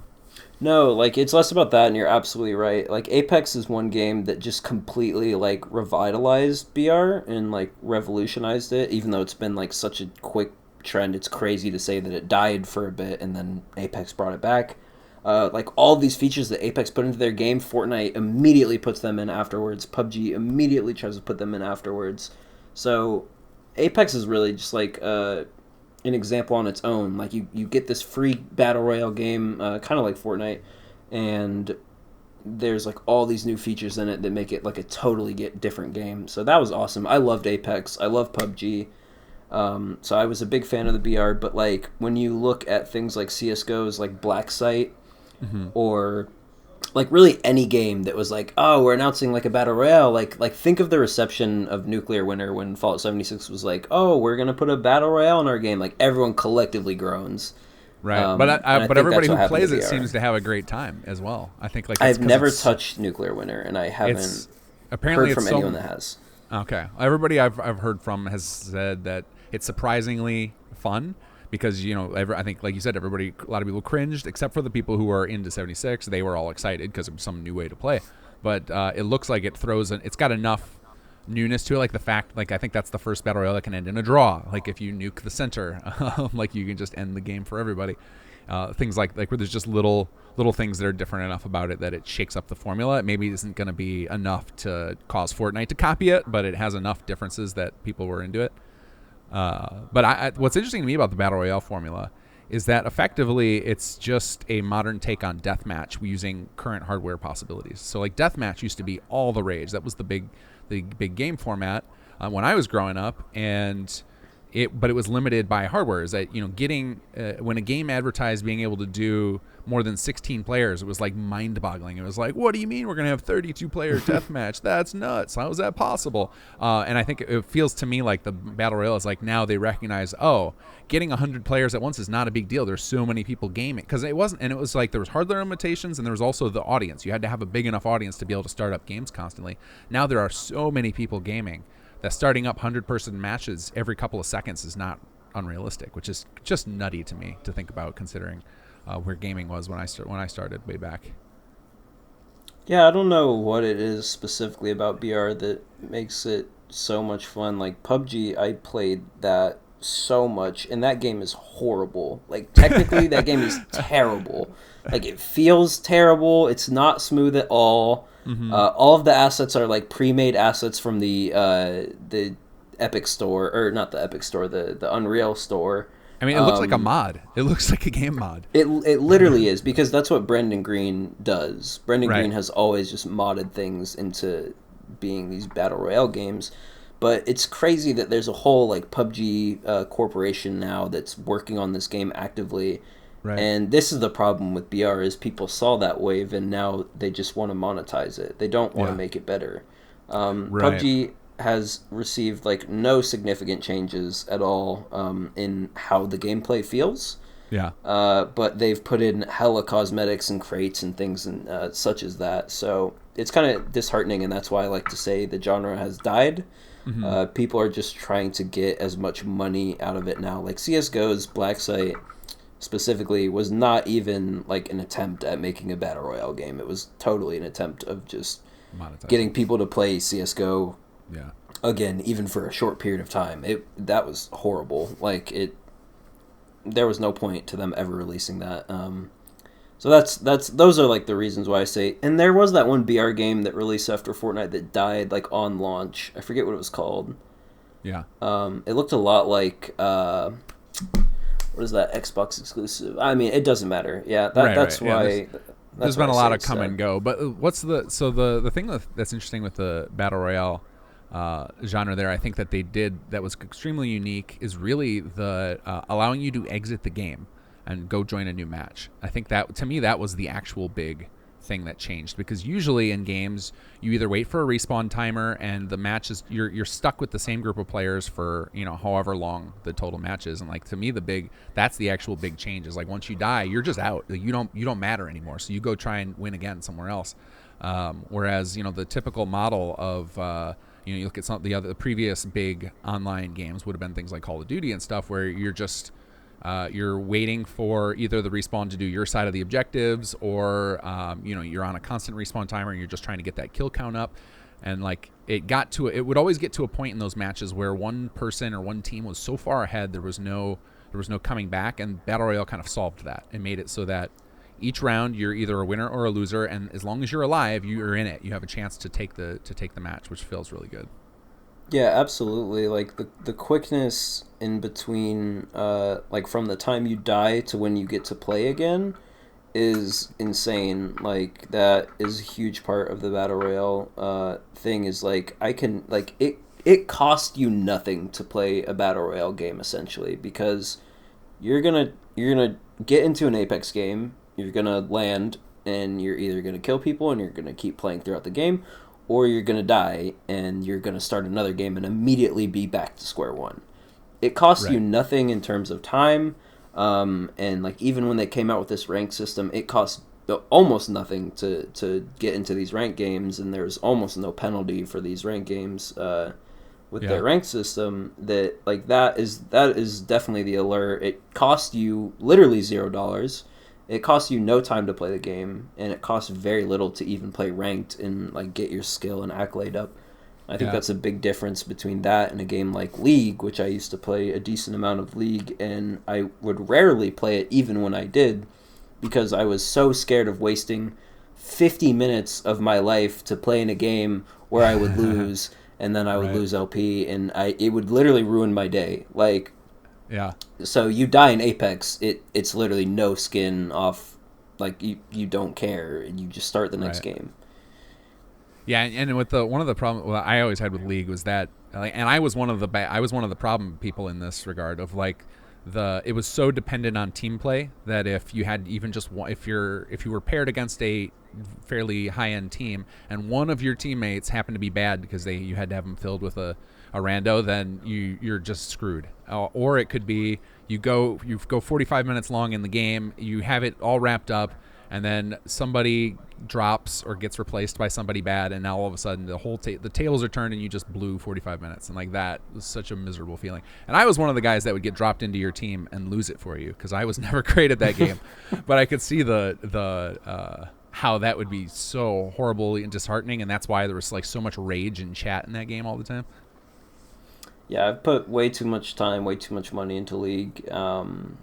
It sounds like that was yeah, your there, yeah, definitely. There are a ton of design things with League that just make it rage inducing that you would think would like everyone would stop playing that game, but it never dies. People always say that it's dying, but it never dies. Yeah. Well, now it's being and I think this is probably just a flash in the pan, but now it's being usurped by its own spawn with the battle chess or the auto chess games. But I don't know if that's got legs for the long term, or if that's just like a little thing, like a curiosity right now. It doesn't matter because Riot will continue doing what it always does and just ripping off Dota. So anything that Dota comes up with, or even like another MOBA that comes up with something like revolutionary, Riot will put it in their game, and they don't care who says, "Oh, you stole this." They don't care. Well, I think Epic's the same way with Fortnite. They're going to just keep taking the best ideas. I mean, this is one of those things where it's hard to ever dethrone the people that get that far ahead in technology. Like Amazon's on its way to being that in the general tech world, and they're already doing this with a lot of open source software. Is they're taking the software and then releasing it as a service, and then being able to monetize it because what they're actually renting out is the hardware. And not the actual software, and that's become a problem, and it's hard for anybody to compete at that level because they have so much cash coming in because they got so far out ahead. And that's like, I think this is one of those things where I actually have been on Bethesda's side of doing, is that I get why they want to set up these cash cows, not even for the public IP offering plan, but just of the idea of, you look at a company like Rockstar who put in microtransactions into GTA 5, have made literal billions of dollars off of that game, that they had already made their money back and then some just in sales of the initial game.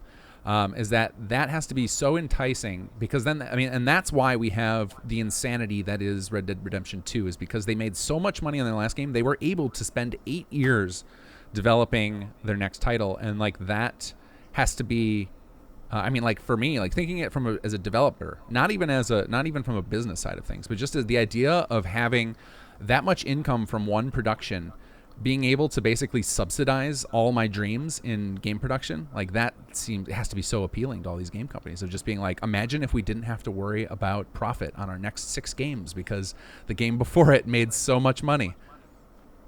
Yeah, absolutely. It's like, and I mean, you can take morality into question or whatever, but if businesses are seeing that these cash cow, quick grab, like microtransactions are working, why not like participate in doing that? So yeah, like that's a good example for Bethesda. Why not go get that money? Like you can look at Valve, for example. People complain all the time that Half-Life 3 will never come out, Left 4 Dead 3 will never come out. Like, haha, Valve doesn't know how to count to 3. It's not that. Valve is not even going to make another video game. They made that card game and it flopped. I don't know why they made that card game, but there's no point in Valve making a video game, right? Like, they're making money off of something completely different. They're essentially printing money from what other companies are doing, and it's the same thing with microtransactions. They're making such like low-end, low-effort things that people are just gobbling up. Why would they make anything else? Like, why would they do anything else? That under that point, that's where you start to be like, well, we need to boycott and stuff like that. But it's gotten so inflated to this point now that once they start seeing that money is not coming in, they're going to still sit in their spots that they're used to with the money that was coming in, that they're going to just let go of the people under them. Right. And that, I guess, is, I'm not going to get political. The only thing I'll say is a lot of these things we're talking about is just an allegory for late stage capitalism in general. Mm-hmm. Yeah, it's a problem that unfortunately your generation gets to solve. Yeah, it's gonna be fun. But yeah, I don't know what the solution is, but I also don't think that I don't know that boycotting is going to work, because what will end up happening is like you might boycott. Say you boycott a company like for example, I like Rockstar as an example, because they did the full pattern. So they went to aggressive microtransaction strategy with one of their games. Now, granted, GTA 5 is a very, very full-featured single-player game, so you get your money's worth. But they have a lot of the stuff people harp on, and they make a ton of money, and they're also accused of working their employees to death. But then they go ahead and spend a lot of that money and make a masterpiece like RDR2, and then everyone forgets about all of the bad things. From a game and I also like to separate out the game developers from the business people, or from the entity as a whole, because the entity as a whole and the business people, it seems like they're super predatory and they're just looking to make games. But from the developer standpoint, you just see passionate people who want to see their visions come to life, and they've a lot of them are probably just thinking, all right, well, we've got to ally with a devil, let's make it this, I'll stick with the one I know, and we'll get to eventually produce the thing that I've dreamed of. And I think a lot of the gameplay fantasies we all have of like getting to like Matrix level of simulation are only going to happen under the umbrella of these mega corporations that have billions of dollars to blow on such a gamble. Yeah, so, I don't know. Like the future of gaming, whatever it's going to be, like I can't think of something that we're missing currently that I think we need in a video game. A lot of people come to me and they say, just make a game that is life. Like that's what people want, is they want to just play like GTA, but they want to be able to do whatever they want. And it's like, okay, like that would be cool, but like to what point? Or like just really anything that's like up and coming and futuristic. Like I think the main point of video games at this time, I don't know how much we can increase technology and that will benefit games. Like we're already at such a high level, and I know Moore's law and things like that. Technology is going to increase regardless, but I can't fathom what that would be outside of like improvements to VR and things like that. So when I think of improvements to game or like the future of games, I really think about it more as people designing things that haven't been seen before are revolutionary. Not necessarily we have this insane technology, because I really think the future is VR, and you'll see some cool stuff there, but I don't know outside of that. So you think, so in your opinion, like being heavily involved in game design, and like you're studying it actively, you're surrounded by people who are making games. From your perspective, there's mostly just rehashing of old ideas happening, and that the real space where we're going to see innovation is VR. Is that what you're experiencing? Yeah, exactly. And the games that really shine are the ones that aren't doing that, for the most part. Like, and I'm talking about mostly indie games and things outside of any big company that isn't Nintendo. Yeah. Yeah, like the indie games that you see that come out, they just have there's something about them, obviously, or else they wouldn't become these big popular games. And that's what is so intriguing to me, and is the reason that I want to start my own thing, is not necessarily because I think we need this great technology and we need to further what we're physically capable of doing with a computer and with video games, but rather like where is like a story or a design or something that nobody has heard before and that was like would really capture the consumers. I think that is more important to me. Sure. Yeah, it does seem like we've hit kind of a wall of, you can basically do anything you want now in a video game. So now it's more about artistically taking the right elements and putting them together, and that's where these indie studios seem to be shining. Yeah, I think that's exactly what I was trying to say, just put more elegantly. I've had a lot of time to talk this out with a lot of people, so people probably heard me say that exact same phrase. So it's not, I did not come up with that on the fly. Nice. It's very interesting to see that, because you can tell that other industries have hit that point long ago. Like Hollywood's a big one, is that they can basically do anything they want now with movies. Like CGI, there are scenes that people have pointed out to me that are CGI that I have a hard time believing. that they're actually CGI. Like, for example, all of the or most of the I know you haven't seen the movie, but a lot of people who are listening to this will have. Most of those the white costumes from Endgame are all CGI on the characters, which is just mind blowing to me. I would have guessed for certain that those were costume props. And like the tech in movies is so refined and so well done that unless you're going with a budget studio, people are going to have a hard time distinguishing your CGI from real life, unless it's like obvious things like when you build a whole CGI character, obviously that character doesn't exist, so we know it's CGI. But they're able to fully simulate real life things in there, and video games are getting to that same point slowly too. Maybe they're having to do it stylized, but they can still basically do anything, and it's beautiful to look at. But I do find myself no longer getting excited by game trailers. Like I see every new game that gets announced, like if I had seen that same trailer 10 years ago, I would have been like, my jaw would have hit the floor. But now I'm like, okay, yeah, that was definitely coming. It's the same, it's game X. Like it's like, okay, it's a reskin of Call of Duty. They've added in terrain destruction. Okay, whatever, seen it all. And I don't know how much more. Yeah, there doesn't seem to be much left to explore in that space. So then it's kind of become. Maybe this is why we're seeing something like what Bethesda's done, where they're grabbing up all of their IPs and buying up smaller game companies, getting their IPs and trying to just bring them into the forefront of, like, then it just becomes kind of about selling nostalgia in the same way that, you don't understand why the arcades are making money or why everyone cares about superhero movies. It's really just about you're selling people back the IPs they love in the latest form. Yeah, for sure. Like as someone that works very closely with like animation students and people that want to go work for Disney and whatnot. You talk about CGI and all these technological advances. Like, it is literally no big deal to me because that's what I've grown up with and like come to expect. Right. I don't know. There was like a Bill Burr joke where he was like, hey, like everyone's so entitled now, like total like boomer stance. But he's like, everyone's so entitled. Like everyone shits on like the Transformer movies and stuff. If you showed Transformers 3 to someone 45 years ago, their brain would literally explode. Right, we're under attack by killer robots. Yeah, so like that's how I feel from your standpoint, or maybe even people older than you. It's like the technology is just crazy and stuff, but like me growing up in it, I think it's cool, and that's what I'm doing essentially. But because that's all I've known, that's right. All I've seen.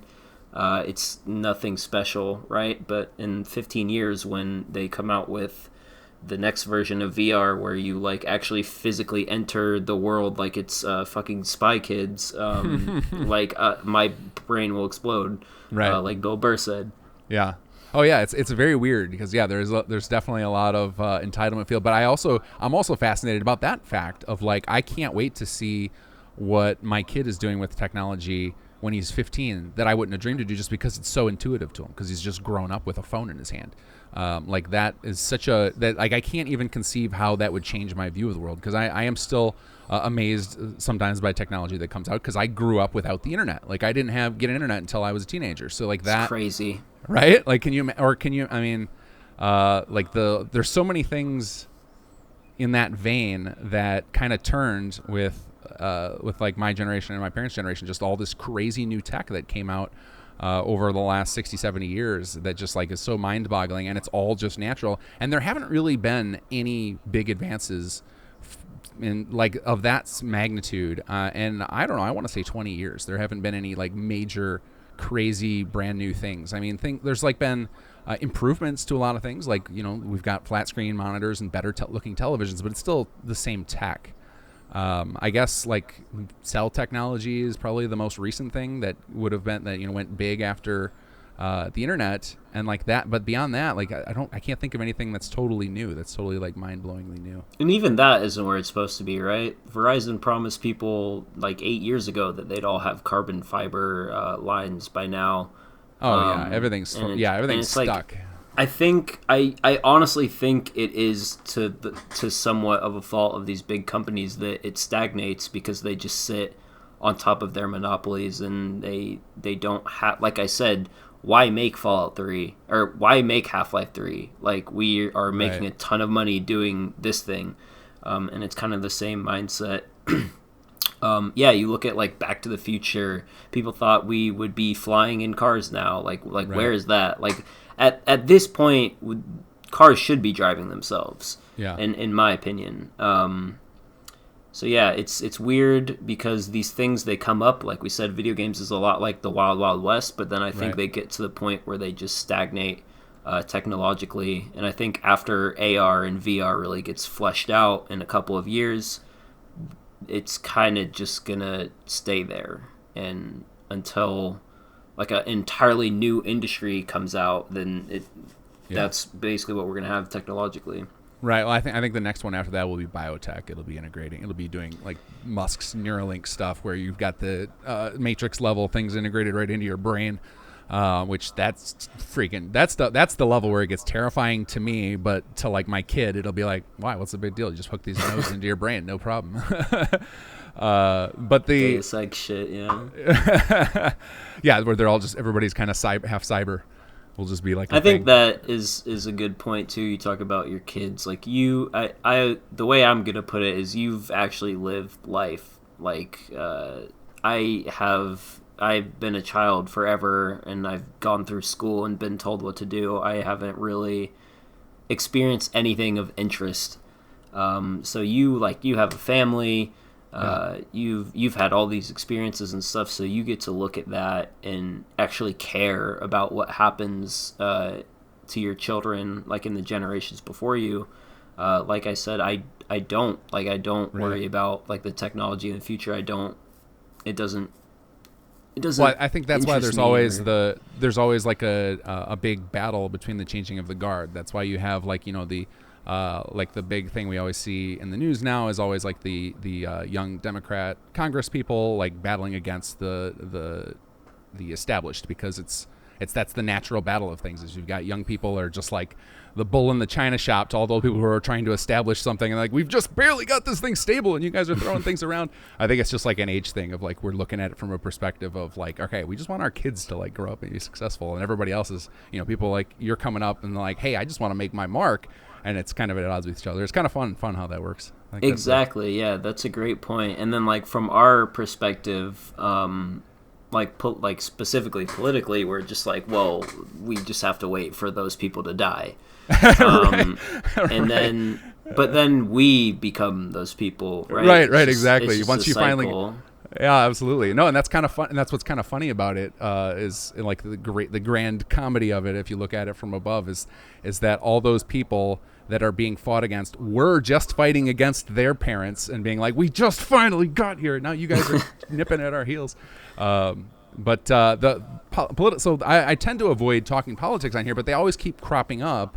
And I think it's because we're just seeing how much of the world is all tied together more and more with technology. And like, technology is one of those points where when I look at the level technology has gotten to over my life and I see where it's headed right now, one of the things that concerns me greatly, and this ends up tying into politics, is how we're going into a global society. And I actually think that that's a very dangerous situation to be in for innovation, because if we go global, we no longer have that Wild West where new technologies can emerge. Like, I think one of the benefits of having the nation states kind of competing with each other is that you end up with one of the ways that you can break free from these stalemates is that a smaller entity among that can basically offer incentives to bring the frontiersmen, those innovators, the people who want to experiment, to them, and that we're slowly losing that because we're having like people take control of everything and like lock it all down in its current format. I think that's something, again, your generation is going to have to deal with, is that the move toward globalization, I think, is going to be a double-edged sword.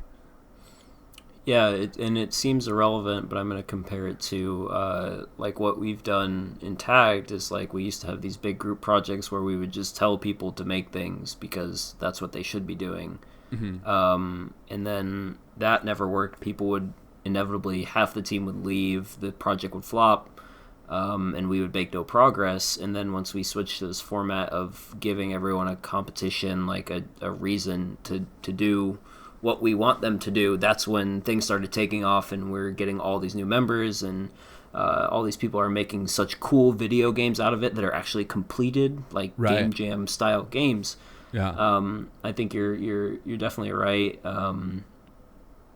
A global state is not beneficial to productivity And there's like a strong balance between that and nationalism and how separate you are from other human beings. But Right. I'm not advocating for a white nationalism or something crazy.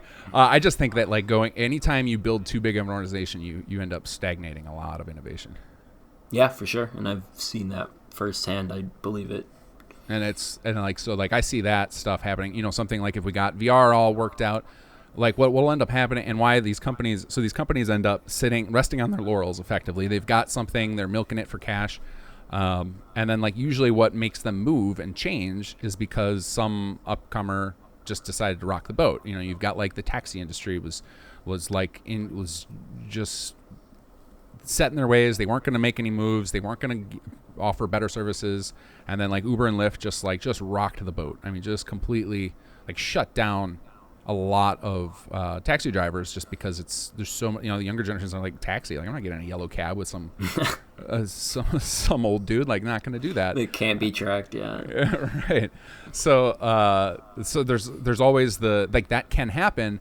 But I think what I'm afraid of happening is that once we get to a level of these companies getting so big and so powerful, is that they're going to be able to shut down some of these upstarts either by buying them out, which we've already seen a lot. There was a big that happens right now. Right, it happens right now. It happened more in like the early 2000s. I remember for me and my program buddies, we're always like scrambling to try and write apps just to get attention of Google. Like we got to get bought out because that's how you make it. And then but those apps just get buried and like just like get rid of them. They're a potential competition to our money machine. So that happens, or worse, that can happen. And I'm afraid of it more happening now that there's a lot of countries talking about legislation to deal with some of these predatory practices, is that basically you can get regulated out of fixing the problem because they'll put in some sort of regulation to prevent X from happening, and it unintentionally also prevents people from doing Y. That's seemed unrelated at the time, but turns out to be later. That's a big concern there. And I need to come up with some better examples when I cite that, because it's something that I've seen in, like, there's a lot of, I guess the best example I have is there's a lot of problems in software development right now because of all the patents that are owned by major companies, where you can accidentally, because the patents tend to be on a series of like how you would approach a problem, and there are only so many ways to approach that problem, and sometimes there's only one way to approach that problem that's feasible, that they own a patent on it, and then all of a sudden you're forced to either pay them a royalty or risk being sued later because of it, and like that, it becomes a big problem. Yeah, for sure. And that's like really every industry. Like there's gonna be like we were talking about, the bigwigs and the monopolies. Like they're gonna be in the pockets of the legislatures, obviously, to mold what is decided on to the way they want it to, which is scary. I don't know, man. The more we talk about it, I just want to go to sleep. And right. Well, this is why we're gamers, because we like find all these fun, like I need an escape. And then the one thing I will say about video games that's a little bit different is like you talk about like businesses like Uber and stuff. Like, how do you start a business? Like that is such a daunting task. It's crazy. Yeah. But the thing about video games is anyone and their mother can just sit down and learn how to make a video game and make a video game. And if it's great, then it's great. Yeah. We have someone that came to Tagged, and he made this game all by himself, Faith. Okay. It was like this indie horror game, and he went on to win a bunch of awards on IGN and stuff, and give Nice. A talk at GDC. And it's like you are able to just go off, do your own thing, and make it in video games. That's a little bit harder in these like industries that we talk about, where you need to like rock the boat to really get any type of change. That's the thing with video games. Anyone can come out and rock the boat right now as it is. Yeah, I think I think the same thing happens with music and movies, the creative industries, is that if you're an artist and you're willing to create something people haven't seen or people are craving that no one else is filling because no one's aware of that need yet, absolutely. But I think to your point, the difference between that and doing something like Uber or Lyft is Uber or Lyft required a lot of people to sign on. It wasn't like you could just come up with this app, release it, and have it be successful. It required them to set up a little, like they had to work and get a local network of drivers who were willing to sign on to this crazy plan. to start getting it moving. Like I know there's where I live, there's another company trying to compete with Uber and Lyft that's been trying to push and get everybody interested in, and they're not having a lot of success because it's such a hard thing to break into. To get people to sign on with something like that in the real world. Whereas a creative thing like a game or a movie or something like that, you can make it with a fairly small number of people, and then once it's complete, and it can be sold over and over again. And I think one of the coolest and craziest things about software is once you've got your product, there's no reproduction cost. So that's been one of the biggest like game changers in business, I think, is this idea that we can have a product that we can print for free. Is pretty wild. And billion dollar idea. You take Uber and the way you rock the boat there is you take Uber and you merge it with Tinder, and you have like a way of swiping on what driver you want. Okay. Like what car they have and like what their rating is. Have you seen Black Mirror? Do you know the show Black Mirror? I know I haven't seen much. I've only seen a few episodes, but so there's an episode where like people have like this interface. I think it might be like a bio augment, like we were talking about, where they just see on the fly, like people just get rated as human beings on this app, and they just see on the fly like everyone's rating. Ooh, that sounds like some Chinese scary stuff. yeah, like face scan stuff, facial recognition. Yeah. So like in those directions that technology heads, like that's crazy. Like, and just the access that you have to hearing news and knowing things about other people nowadays. Like you were saying, like to you, it's like so shocking, and you're like, like all of my info might be out there on social media or whatever, and then we grow up with it and it's just like whatever. So like right. I could totally see the next generation or your children being like, so I have a 4.5 rating on Rate People app, like what of it, like it's totally normal. Yeah, well, I mean, when I said the Chinese thing, it wasn't me being racist. That's literally what they're doing. They're giving people a social score at the government level. Which is freaking, that's terrifying. It sounds like it's even terrifying to you.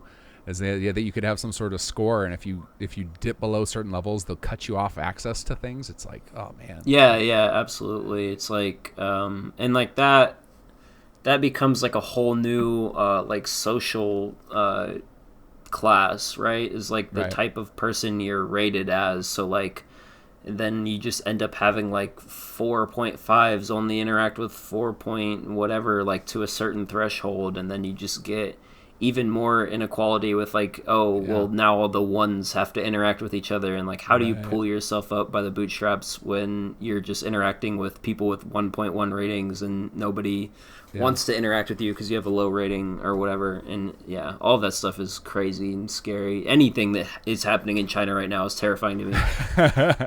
Well, what's really crazy, if you think about it, the next level, like we get into the dystopian, so we just assume that that's the case.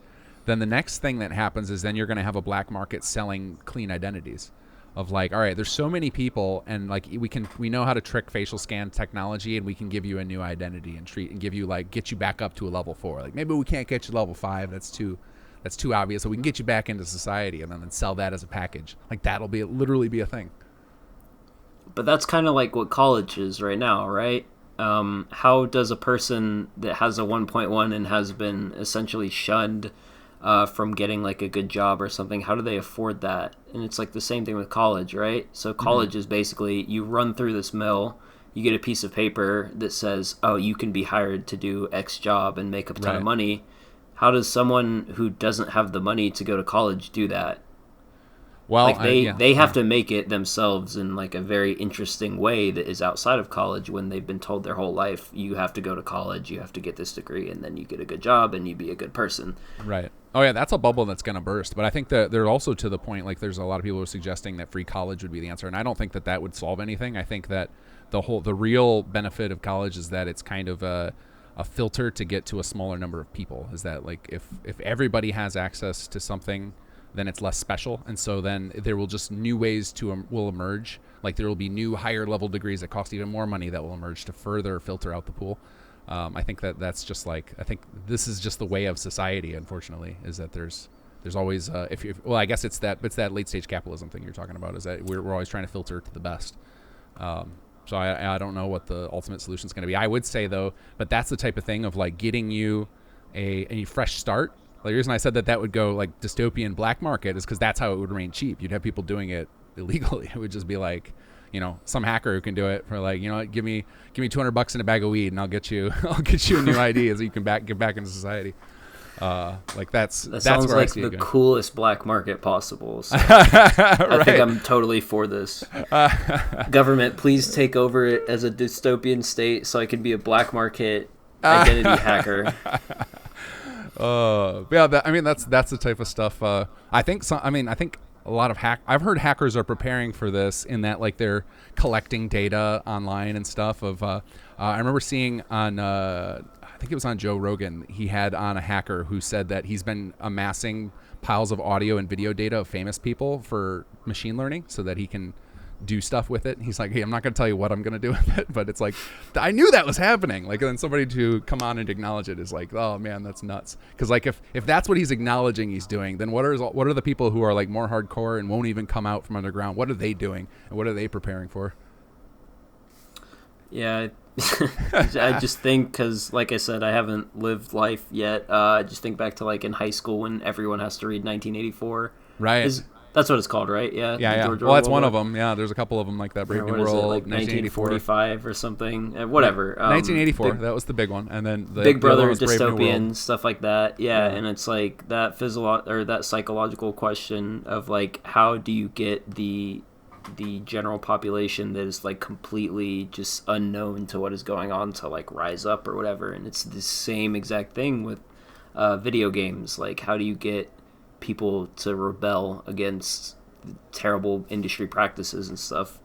Now you're getting into an area where like I've spent time thinking about that is I always get to a point where I stop because I'm like if I continue down this route, I'm gonna have like a philosophical breakdown and I'm going to have to stop making games because I get to the point eventually when I chase this rabbit of like, aren't video games like murdering people's ability to think and actually produce themselves and do things that are creative and like be people? Because like we're just creating these essentially like what is that old experiment where they would give like rats and pigeons like pellets and it would be like they'd have to keep pecking the thing. I can't remember the name of it. But it was like basically figured out after you did that for a while and you train them to it, they would just do it forever, and you would only have to give them a pellet every so once in a while. That's kind of what we're designing with games anymore? Is we're just trying to get people like hooked onto these forever loops. Yeah, I'm really regretting doing this interview now. That's what I was getting at. It's like, wait, you're about to start a gaming career, and we're coming right onto the cusp of a question that I've asked myself, and I'm too old to have philosophical breakdowns anymore. Like you're at the perfect age for it. This is what you're supposed to do in college. Right into that train of thought, No, it was actually weird. I first got admitted to Texas A&M as a petroleum engineer because that's what everyone was doing, and that was like what made the most money when I came into college. And then it was just very random how I ended up in computer science. My friend, I had no idea what I wanted to do, but my friend was like, I'm doing computer science, like you should do computer science with me. And then I ended up switching to computer science, and then we ended up having like all the same classes throughout college the whole time. Okay. And then that is what led me to like, I was like, I guess I'm a programmer now. I guess I program things, so that's kind of cool. And then I was like, wait, I can like make video games, right? So that's when I joined TAG, like the game development organization on campus, and then like from there all of these awesome things have spawned, like me working on Fallout games, which we haven't talked about like at all this entire interview. This is why I do the podcast like I do, because I just like to just chase conversation, and I don't get to talk to college students very much, but I know that talking about random political things and deep thoughts is what college is all about. So let me do that. I appreciate it. Yeah, for sure. I have a class this semester. It's like modern political thought, and so I thought it was just going to be like like conservatives and liberals just arguing with each other in a class the whole time.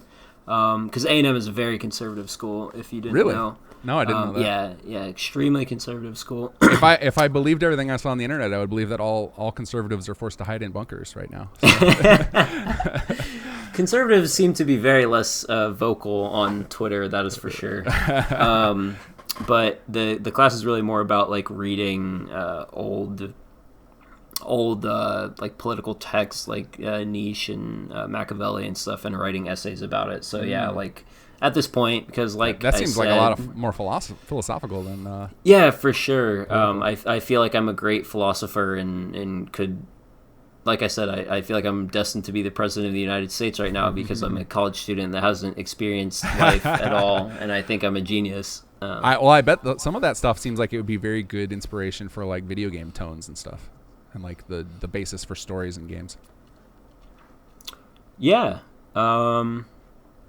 Yeah, I you know, you look at games like BioShock, that really, like, if you took it down to the bare bones, would be like a testament against anarcho-capitalism. And you could go that route, or like Paper Please, like a dystopian like communist authoritative society. And like I love games that have like political undertones and stuff like that, because you don't even have to believe in what they're saying. They still make for like an interesting story and an interesting like counter argument that you have to think about. So yeah, for sure. Yeah. It's funny that we didn't talk hardly at all about the bonding, but I actually, so the thing that I wanted to talk to you about Miami and Capital Wasteland. But what's more interesting now, and now I want to take this. We'll take this back because we got way too negative. We probably got some people listening who are considering calling us up to join them in a kamikaze mass kamikaze run. But seppuku. So yeah, that's the one I wanted. Thank you. Yeah. Well, maybe we kamikaze on these game companies is what they're thinking.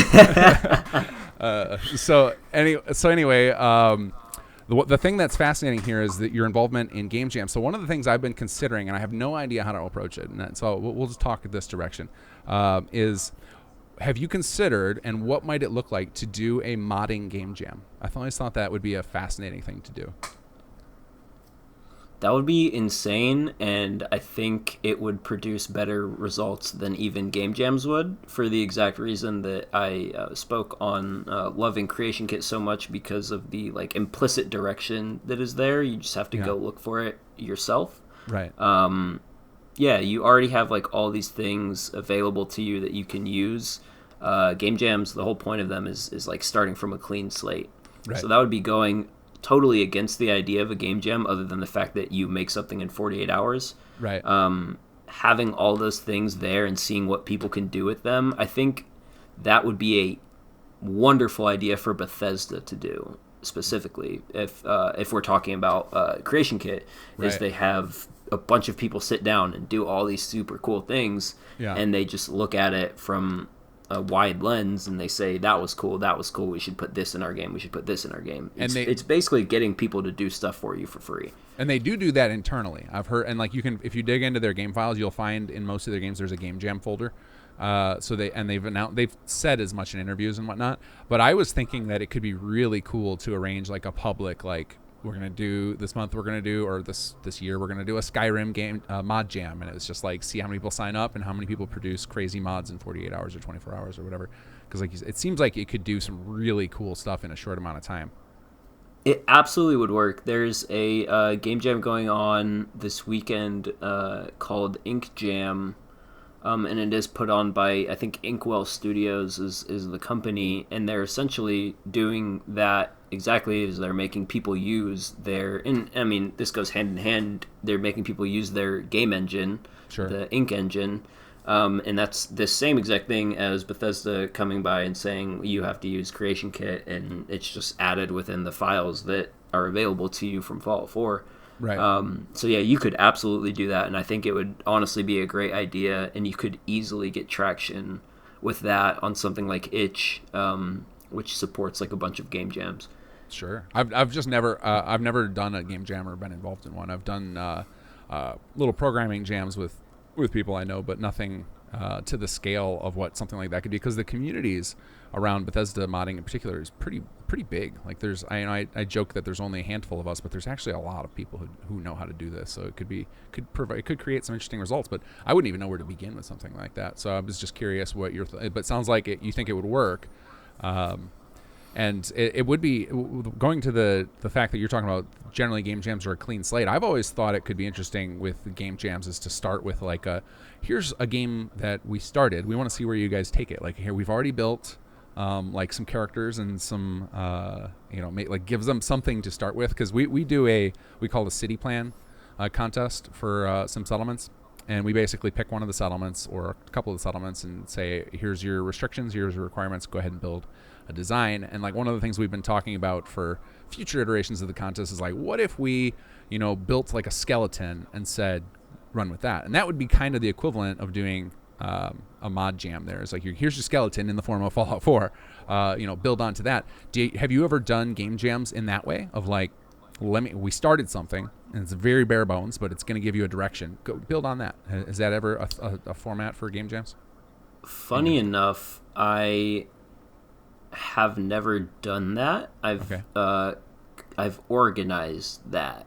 Okay. So for the place I work, which a brief overview of where I work is, there's this place that was originally like a tutoring program, and now they've brought in game people to gamify it so they can get out this what is called the cure to dyslexia to like a mass amount of people. So we're making that into a video game. That's what we do. And Sweet. We didn't have an art person at the beginning. We were kind of just making the skeleton out, bare bones and programming and design. Okay. And we didn't have an art person, so we ran like this game jam locally where we like had people just make random stuff just because we wanted to see like the art assets that they would make. And so we gave them like you said, like these set boundaries and like a starting point, and we wanted to see where they would go with it, mainly for the art side. And then the plan was to pay them money to use their assets, but we ended up not using anyone's assets. Sure. So that would be the closest to it I've come. Okay. I'm sure there are jams like that out there, but I think the Fallout mod one specifically I've never heard of and would be a great idea. Interesting. Yeah, it might literally be something I pursue. It sounds like maybe I've got a guy to talk to if I want to do it as far as how to organize something like that. Because I think just they're honestly like if as it goes, like someone to organize that and like get that out there for people to participate in it. I can't think of a better person than you or someone like this that has like a community outreach podcast and a lot of people follow along with. Yeah, I definitely could get the message out there for sure. Because, like I said, I don't talk to anyone, so I've only talked to Simon. I meant organization as far as like I don't even know where to like start with something like that. As far as are there sites for coordinating people in something like this, or do you just use Discord? But anyway, that's all like in the weeds stuff. But the point is that game jams fascinate me. I think that I wish I was into this scene more in like my college years, and that was like one of the times I faded out of game stuff, so I just was out of the loop, because at some point in high school I realized the same thing we were talking about at the beginning about the fact that you end up having to work for these, and this is even back then I could see this, is that you end up having to work for these giant companies working on crappy games, grinding your way up before you get to the creative freedom level, and I was just not into that. I've always been the type. Like I've always been kind of an independent spirit. I've got to have some control over my creativity. So that's kind of what shocked me about Miami and Capital Wasteland. It seems like most of the people on there have jobs that are just completely outside the game industry. Yeah. Specific example would be like Simon, and like his words to me were like he wants to separate this from a professional career completely, because he doesn't want his love for modding and making video games to die out because he had bad professional experiences. And that is honestly seems like the majority of people that do work on mods, which was very shocking to me. Yeah, I'd agree with that. It's definitely the case. Like that is definitely one of my movers, is that I don't have nearly the creative freedom or the fun in my job that I do with gaming, and I know that eventually, if I were a game developer, that it would get to the same point. Is that it's because like I had a lot of fun when I started doing my job, and it just eventually the demands of the powers that be, the people pulling with the purse strings, end up sapping out a lot of the love of it. So it's inevitable. Once you get too much money involved, it kind of changes the dynamic quite a bit. That is a big reason why, one, I am totally considering staying where I'm at right now because I love it with all my heart. Never had a problem with it. Yeah. Never had a bad day at work. And then two, like when I get to that point where I go into the industry elsewhere, I want to get out as fast as I can. Sure. Like I'm a very like social guy, which is weird because I don't talk to anyone in the mod teams really. But like in person, very like social guy. I mean, it's kind of required that you be extroverted and be able to talk to people to be president of an organization. Yeah, I was just gonna say I would think they would want somebody who knows how to talk to others. If you want to run an Yeah, organization. so that's really the goal is to go out there, make somewhat of a name for myself. Like people give you a certain level of respect and you say, oh, I work at Bethesda as a programmer. Sure. And just go meet a ton of people at GDC, like random conferences, meet people within Bethesda, stuff like that, and just get people that like me, trust me together and make my own team. Yeah. Yeah, it would be I've always thought that it would be interesting to see if Bethesda made more of a reach. So they did their creation club, but it would be more interesting for me to see them do something like put somebody on staff whose job was to enable mod teams, of like giving them resources or making modifications to the core game to support things they want to do, or just more giving out more resources like that. Like I think that would probably produce way bigger and better results than something like their incarnation of Creation Club ended up being. But I don't know how much they. It seems to me like they're busy chasing the streams of income, even though this might have been one in disguise. Just because I think we're in an attention economy right now. It has less to do with the actual. Less to do with like the product is the people now. It's always just like whatever you can do to keep people's focus on your brand. That's the best thing you should be doing. Is the way the world seems to look to me right now, but I may be wrong. I'm not a huge business guy. I just have gotten lucky to be where I'm at, and I'm a fairly good programmer. So I don't know if I'm accurate in that, but that's what it looks like to me.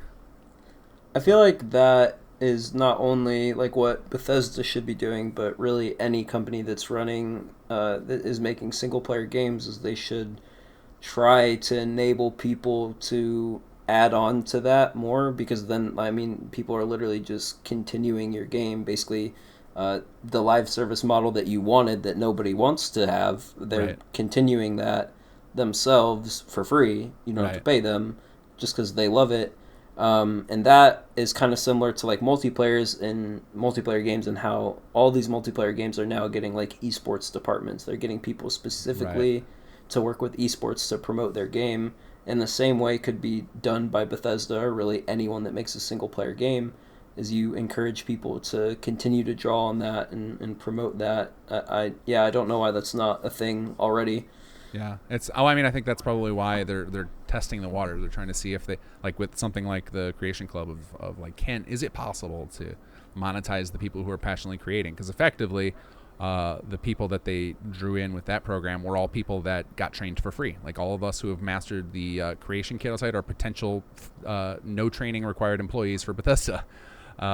Which is it's just a pretty valuable thing in itself. Like the training time is not a small cost. Like generally, you're talking about, you bring on a new hire for to work on software like that, you're talking about probably a year before they're fairly proficient in it. So that's a year where you're paying them a full salary, and they're not worth a full employee yet.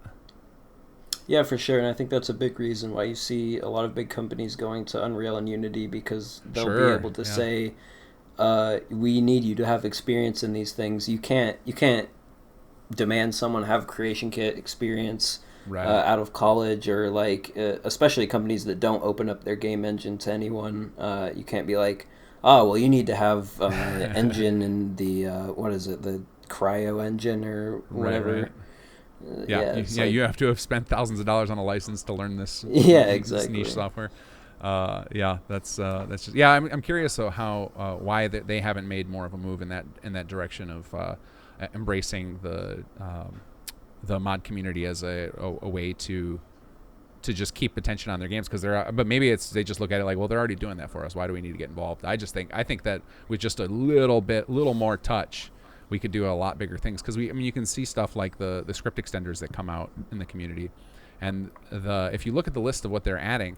Clearly, if they're able to add it externally by patching your exe, like Bethesda could do it themselves and open up that, especially now that they're offering mods to console. As I've always thought, why don't they have somebody on staff who's just like looking at F4SE, literally copying all the things it's adding and plug those into Skyrim and Fallout, and now all of a sudden all of their console players have access to that functionality too. Like it seems like a no-brainer to me, but yeah, for sure. I was thinking about something while you're talking. I don't remember. Whatever. It's all right. This has been a fantastic conversation, man. I'm sorry we didn't talk enough about Miami and Capital Wasteland. That's actually what it was. Yeah. Okay. So you look at Fall Miami, and the trailer there has 7 million views on YouTube. There, yeah. There's no way you can tell me that you shouldn't be making an effort to get those 7 million people who are all waiting on this thing. Like I go on the Fallout Reddit. And I see people making comments or posts about Fall Miami, and they're like, "Oh, I hope it comes out in like a year or two or something." And it's like, right. I am so sorry for you. Like, Bethesda should absolutely be doing something that is enabling us or even themselves to continue adding on to their game. And that is a much better model in my eyes than something like Fallout 76. Yeah, I agree 100%. But I think that based on interviews I've seen with Todd Howard, it sounds like they know that there's this big community, but they don't know how to monetize it. And to me, that's just the wrong way to look at it. I think that if they were to just embrace it and enhance it, then they just guarantee even more sales of their future games. It's like, instead of trying to nickel and dime people for little things, if you show that you're that passionate to an audience, then all those audiences of all those other game companies who maybe spend their money at Ubisoft or EA, and they see all the nice toys that we have over here in the Bethesda Addict department, then those players will be drawn over here instead. Absolutely, yeah. And there are a ton of people, especially I see it firsthand, because I am a part of this new age, and the president of an organization of people that make video games is every single year there's more and more and more people that are super interested in making video games because the industry just continues to grow and grow and grow. Yeah. Like we said, it's kind of like the Wild Wild West. So all these young people are getting interested in making video games. They're growing up with video games. It's a huge part of their life. So it's only gonna get worse if they continue to do nothing about it. Right. Well, I think so much missed opportunity. Yeah, absolutely. Well, I think there's a lot of opportunity still in the game industry for Ubers and Lyfts to appear, to shake things up, and especially more now that the tools are getting cheaper, and now that AI and machine learning are becoming a thing. I think there's going to be a lot of opportunities in the next a few years for more shakeups to come from small teams and individuals, which I'm very curious to see how that's going to shake out. And I think you're already seeing examples with that, of things like with PUBG being such a market shifter, and that was just one dude obsessed with the game engine, and that. I think we'll hear more stories of that if the game industry doesn't fix themselves. Yeah, super excited to see those people rocking the boat in the future. I'm super excited to be one of those people in the future rocking the boat. I mean, it sounds like you probably know a lot of the people already that are going to be rocking the boat from the program that you're involved with. So, yeah, I've got a lot of people to thank for where I am today, and those people are going to for sure go off and do good things. A lot of them do work for startups right now. Just super looking forward to what is coming about, even though our conversation sounded so pessimistic, talking about big companies and things like that. I think indie is going to explode even more than it already has. Yeah, I think I agree. I would agree with that. I think they're going to keep doing bigger and bigger things because they're like each of those indie teams. They have spent so much time having to master good gameplay under the restrictions of not having the money for high end graphics or physics or animations implementations. That they're going to get faster at that. They know the core of their gameplay, and so they're going to then be able to invest the resources in making their stuff look better. And so then they're going to slowly creep up on the big guys and make just with their super polished good gameplay. And then combined with better and better resources, I think you're gonna see some pretty crazy stuff coming out of indie studios.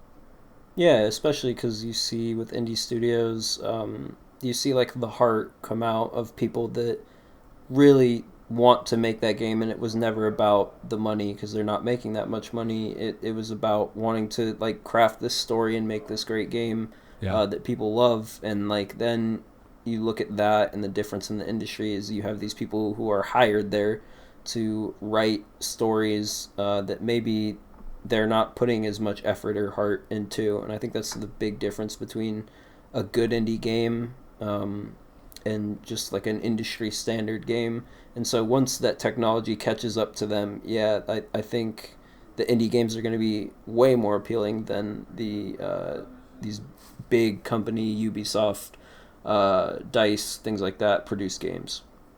Yeah, yeah, I definitely could see that, and it's very exciting. And it's like we go down the pessimistic route, and that's so then you look at the behemoth and you're like, you know what, I'm gonna walk around you, and that's that. I think that's the entrepreneurial spirit at work. Is like you see that big problem, and if you can't tackle it head on, you'll just find a way around, and that's where you get these really cool creative workarounds.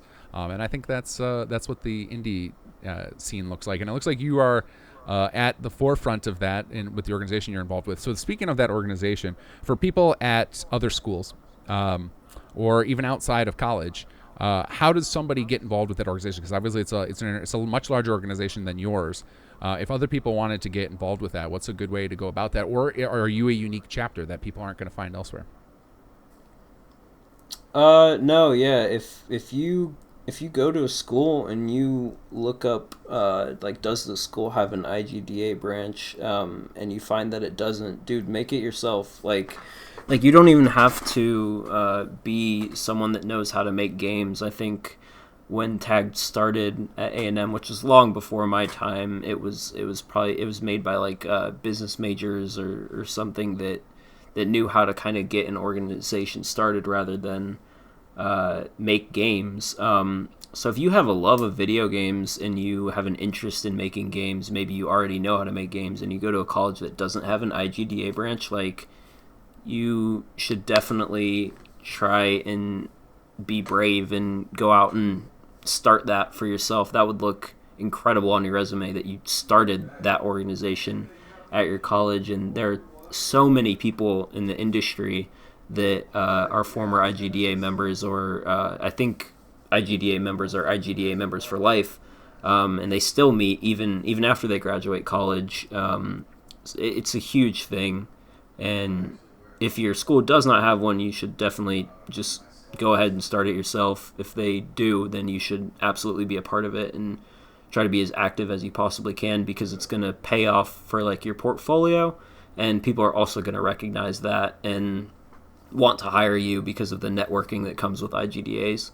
Sure, because they'll see that label and be able to reach out to anybody else they know in IGA to see if they know you, etc.